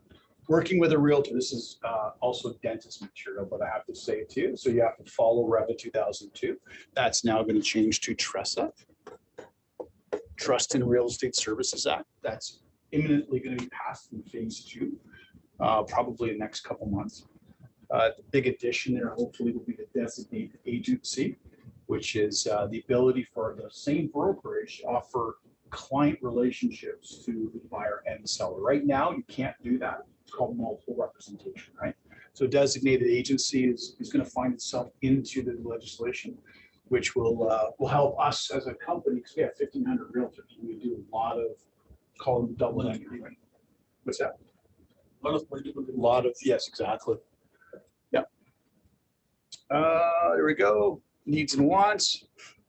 This is a dialogue close that is very handy when buyers are procrastinating about buying the dream house or buying the house that they really want, because what they're more focused on oftentimes is getting the deal. And so this is a question you want to ask them. What's more important, getting the property you want or getting the bargain? I find that a lot of buyers get stuck in this mentality.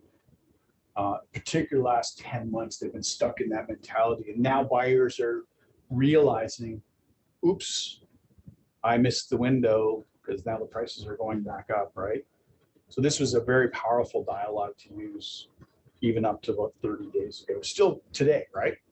Are you looking for the bargain or do you want the house that you asked me to find? Because this is the house. Buyer policies, determine when and where to meet. For me, it was always what? CETO. And then it was always they followed me or met me at the properties when I was doing showings after the story I told you about the McDonald's girl. Take charge, set the narrative, have the agenda. I talked about the agenda, the personal brochure binder, the one I showed you, right? Also using, where's it here? Signature buying one, right? That's also free, amazing. Free if you give them your client's name, Correct. just as a addendum here. If you give them the client's name, they print one for free for you, no questions asked. Got If it. you want a blank one that you can use for anyone, they're going to charge you standard printing costs, What's that? 50 cents a page. 50 cents a page, okay. So make up a name. Don't make up like Mickey Mouse because they're going to figure that out. But I'm sure you can come up with a name and you get a free one, okay? Don't tell them I told you that. Oh, and now it's recorded again from the portal, so Delete that. Edit. Block that part out. okay. Okay, tracking systems for your buyers. This is another way to put them in a system. A, B, C, and C's, right? And now you're doing it based upon time of when they're going to buy. So an A buyer in a time matrix is they're going to buy now. Okay. B's are buying 3 to 6 months, and C's are 6 months or more, right? So A's then is 0 to 3 months. That's a hot buyer. That's an A buyer. Okay. You're on top of them constantly. Classify them by source. They come by referral. An ad. Ask client. It's all going to help you in the tracking of where your business is coming from. If you're finding most of your business is coming from these two sectors, which I would say once you build your business up, that's where they're going to come from. That's where you invest all your resources, your time, money, and efforts in those two quadrants, right? Put them into your CRM. What is that? Customer Relationship Management Program. CRM, that's what that stands for. Lots of great programs out there. There's, what are some of the ones that we recommend people to use? The Sphere, right? Sphere is the free one through Royal Page. It's run by KB Core. Our RLP Sphere. It's actually really in depth and Yeah. it's very useful. Yeah. Yeah. But that's one that we have for free, basically. Yep. And there's others that you can pay for. There's one company called Incom. They have a pretty good program unpackaged. It's a website and a CRM in the back end. iExact. There's iExact, right? We no longer have a deal with them, but they're still very good. Yeah. There's Kits, I think. Kits Communications. It's another one. Locator. has a good CRM. Agent locator. We actually have a few people who use that in the office. This one here, I hear amazingly good things about as well. Because agent locator also has a lead generation bolt onto as well, that I hear the quality of the leads that come through there are very high. Because typically in this space here, the lead quality is very low, but agent locator, I've heard from even our top agents that are using it, very good quality. Very good quality means this, okay? You get 100 leads and 5 of them are good. That's good quality. Most of them are like, you get 100, it's 0.005. You know, it's junk. Connect with them. If you're doing any type of online lead generation, any survey and study will tell you got to connect with them almost immediately, right? So if you're not going to be able to do that, don't have the capability to do that, then don't go into that space. Because when somebody texts you or emails you or does an inquiry, they're anticipating a call back or a response within like 2 or 3 minutes. If you can't do that, then don't even waste your time, because they're on to the next and to the next and to the next. Contact systems, frequency again, method, in-person, phone, email, text, or mail. Me, these were my 2 big ones, in-person and mail, or sorry, in-person and phone. These are ancillary to the 2 main ones, okay? How am I doing now? I raced through a whole bunch of them. They're good. Okay, good. Market conditions. So what kind of market are we sitting in right now? Well, we've just transitioned back into a full-blown seller's market in most areas. There's still a couple of areas out there, micro market areas, that would be buyers or in equilibrium. But on the whole, we are in we're in a seller's market. So here, 4 months or more dictates a buyer's market. That's the time on market, the inventory time, right? They look at days on market as one of the stats that you'll find in the Trev Market Watch. So if you're seeing stuff that's 100, 120 days or more, then you're strictly into a buyer's market, which you saw that, this time last year. Like, we sat comfortably in a buyer's market. Supply, demand, basic economics 101. Showing a property, know your neighborhood stats, inspect all properties you're showing. This here is not going to be feasible if you're a very busy realtor. If you're just starting out, you don't have a lot of clients, a lot of things to do, go out and inspect the properties that you're going to take a buyer to. It's going to help you understand the area, the neighborhood, and you'll be able to call out the ones that don't meet their criteria and put the ones that do on that list. When I first started in real estate, we had these things called caravans. Caravan. So every Tuesday morning, we'd meet at the office, and all the new listings that the brokerage had taken that week, we'd go out on caravan as the office to look and inspect those properties. It was amazing. It's how I actually started to develop my ability to value listings, is on those caravans. The first, few weeks, month or so that I'd go out there, it was foreign conversations. I was eavesdropping, listening, and I had no idea what these realtors were talking about, because they were talking another language, a foreign language. But a month and a half into it, I was now having those conversations, because it was osmosis. I was listening to what they were saying, and those words, conversations, became part of my vocabulary. Nobody does this anymore. But can you set up a caravan system with friends in your office and just go and inspect properties? 4 or 5 of you? Absolutely, go and do it. Nothing wrong with it. You have the ability to book inspections of a property. It's got to be confirmed, of course, from the listing side. Well, why not? If you have the time, go out and have a look. Take a look at what's out there in inventory. Be early and appropriately attired. Yeah. Flip-flops and ball caps, probably not the way to go. That's, in my opinion, not the, unless you're selling cottages, then maybe, because you're on a boat. Freehold properties, know how to access the property, lockbox, security systems. There are more than just the dial ones or the push button lock boxes. There's also the central lock system, and what's the other one, Matt? There's Centra and Supra that are electronic lock boxes. So they have electronic codes emailed to your iPhones or your other your Samsungs and stuff like that. Know how to use those, because there's nothing more embarrassing showing up to a property and you can't access the property, or you don't like, so, you know, the old lockbox like this, that's the thing that goes on the door, and it's got a dial, and it's like A to Z all the way around. You all seen that one, right? It's like your high school locker one. You never seen that? Okay. So a lot of these lock boxes still exist. I'm glad I'm going through this. So A, B, C, all the way to Z, okay? And what's going to happen is there's going to be 3 letters. Let's just go to the most common one.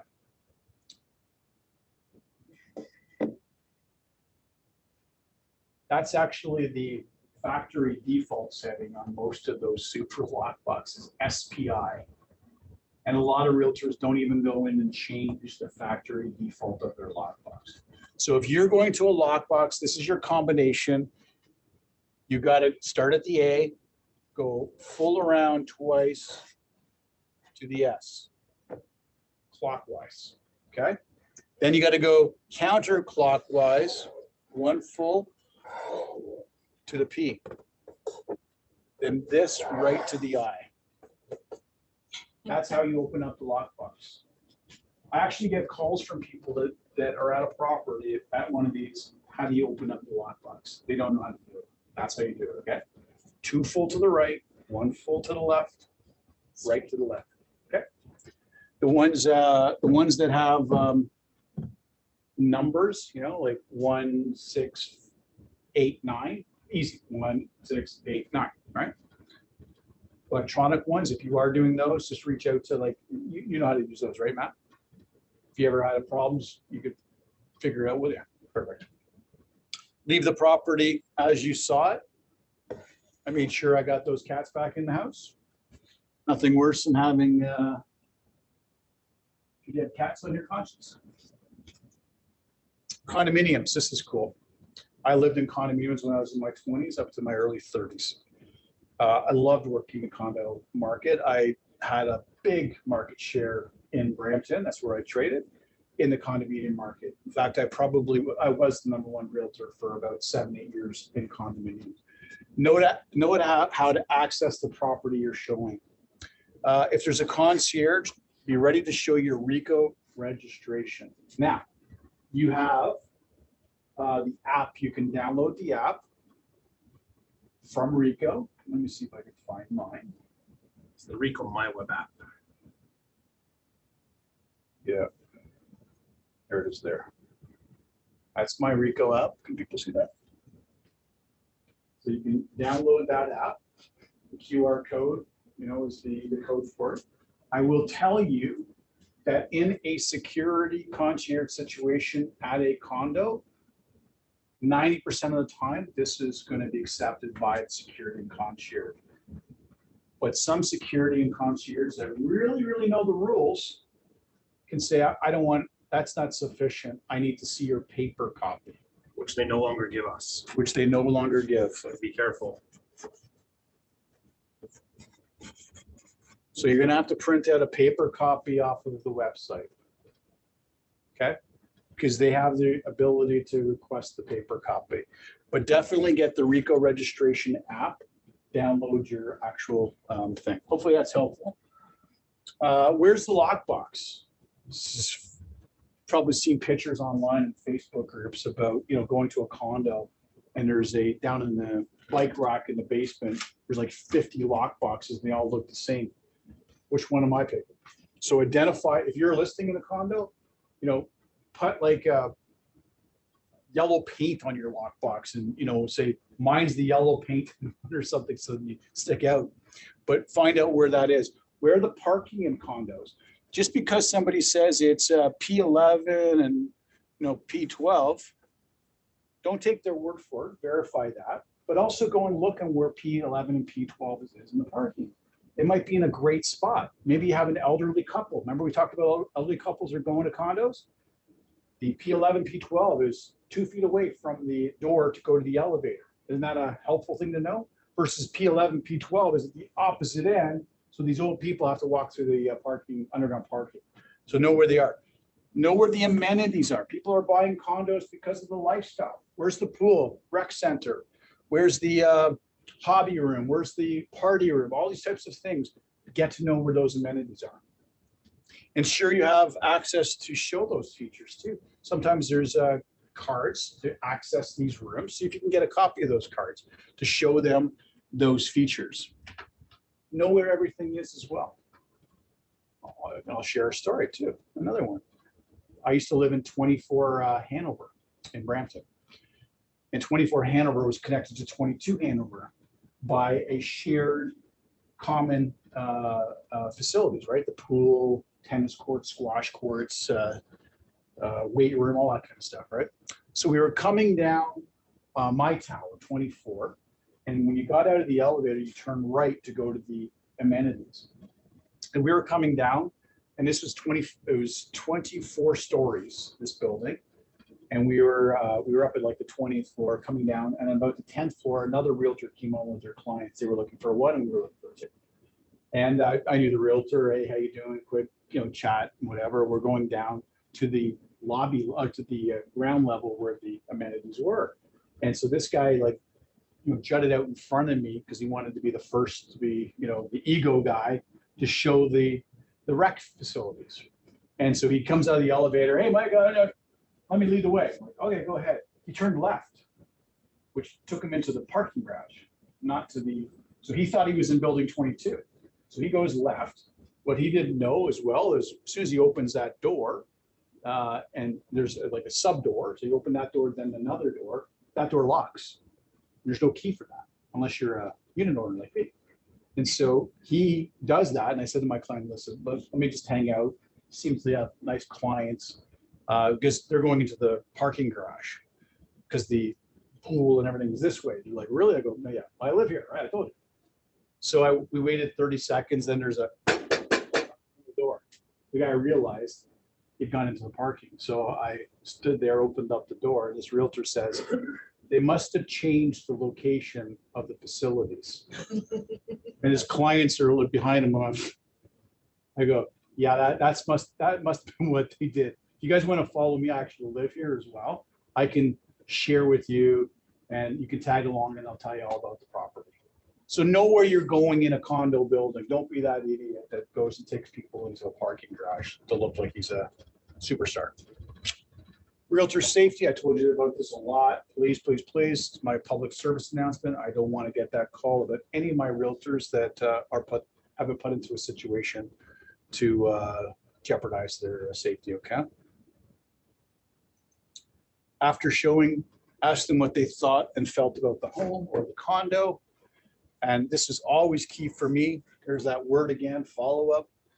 Always leave that last showing you have with a reason to call them and follow up with something.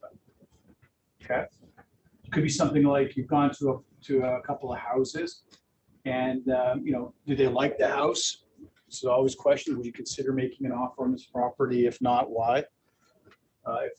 No, I wouldn't because of blah, blah, blah. Well, 3 houses tonight, there's no offers, but you want to follow up because maybe one of those properties looked like it could have been a grow house at one time, right? Because you were downstairs and you noticed by the where the water comes in that there's been a repatching on the ground of new concrete. Well, why is that? Well, because they tap into the water lines before the meter to take free water. They also tap in before the meter of the hydro. And so maybe there's a big patch on the wall before in the foundation before the meter reads the hydro, right? Let me just double check that for you. So you call them back the next night. Yeah, my suspicion was right, Matt. Sure enough, that house was busted for a grow up, right? So it's always having a reason to call somebody back. How many more do I got, Matt? Oh, I think this is this is it. My last one. last one. Look at I really did it fast. Your homework, practice your buyer presentation, the CETO, right? Get to be really good at doing a CETO presentation. And my recommendation would be not to try it on a buyer prospect first. Try it out with a friend, a colleague, somebody in the family. Make your mistakes there where there's not any dollars at stake in that presentation. Prepare your buyer kit, like the one I got. and augment that with the one that we provide as a company. Determine what your systems are going to be. Put your plan in place. We put a plan last week. I gave you all the lead generation activities from last week. Put that plan in place to solicit buyer leads. And then here's the most important thing. Go out and have fun. Because you're not waking up every day having fun in this business. It's a chore. You know, you're churning every day. And it's like, aggravation. I don't want to go do that. No, go and have fun. I always watch athlete interviews. Pretty good hockey player, so as a hockey player. When you're watching a hockey player or teams that are in the groove, they're doing well, in their interviews, they're always saying, we're having a lot of fun. Having a lot of fun. When you're having a lot of fun, whether you're an athlete, an actor, a realtor, you're not holding tight to things. You're just more natural. It's just you're having an amazing experience. Have fun. If you're not having fun, find out what the reason is that you're not having fun. Is it because you have a D client that you're dealing with? If you have a D client you're dealing with, it's not making you have fun, get rid of them. Bye-bye. Because this guy here, if you're working with 5 people, these are people. Okay, I'll do this too. This is my daughter, actually is an artist. She would die if I showed her what I'm doing here. Those are the 5 people you're working with. They could be girls, they could be boys, they could be whatever, okay? If this guy here is a D, this guy here is taking away, that's supposed to be the sun, all the sunshine that you're bringing to these people. This guy here is blocking it. There's no sun. Takes away all the energy, that good positive energy to these good people that want the best first-class service you can deliver. This guy sucks it like a psychic vampire away from you. They exist. There's realtors that are psychic vampires, even in this office. Stay away from them. Get rid of them. Ignore them. Because when you do, these 4 people are going to get that first-class service from you. And you're going to wake up and have fun every day. What happened there? Oh, you didn't see that. I don't think I've ever done that with you. This is my son, Matt. I had the 5-stick people, and I had the other stick person that was the D person. You don't actually have to explain it. It's okay. So get rid of him because the sunshine that shines to those 4 good ones, this guy blocks it out and it's messy. That's what you missed. Okay, I think there's some samples of like buyer consultation thing. It's in your workbook. Some scripts here, more process stuff. Essentially, all printed in your book. Enjoy it and have fun. There we go. Oh, there we go. We get the picture in picture. Oh, how do you get rid of that? I just have to reshare. You went right to the end of the presentation, so it shuts it down. Okay. All right. Does anybody have any questions today? If we're spending an hour to do a presentation, what if I'm doing both a buyer and a seller? They're doing both ends. How long should that Well, presentation? it's probably 2 to 3 hours. Because the Oh, listing presentation part is going to be more complicated, right? Because you're going to be doing comparative market analysis. You're going to do a tour of the house. So next week, I'm actually doing the listing presentations you're prepared for event, right? I always, I forgot to show you guys this. This was my binder when I joined Royal Page in 1998. So I started in 92 with a little small family company, and I left and joined Royal Page. This actually is 25 years old at this point. I brought this everywhere I went, and it had little workbooks, and I always brought it to listing presentation, buyer presentation. Why?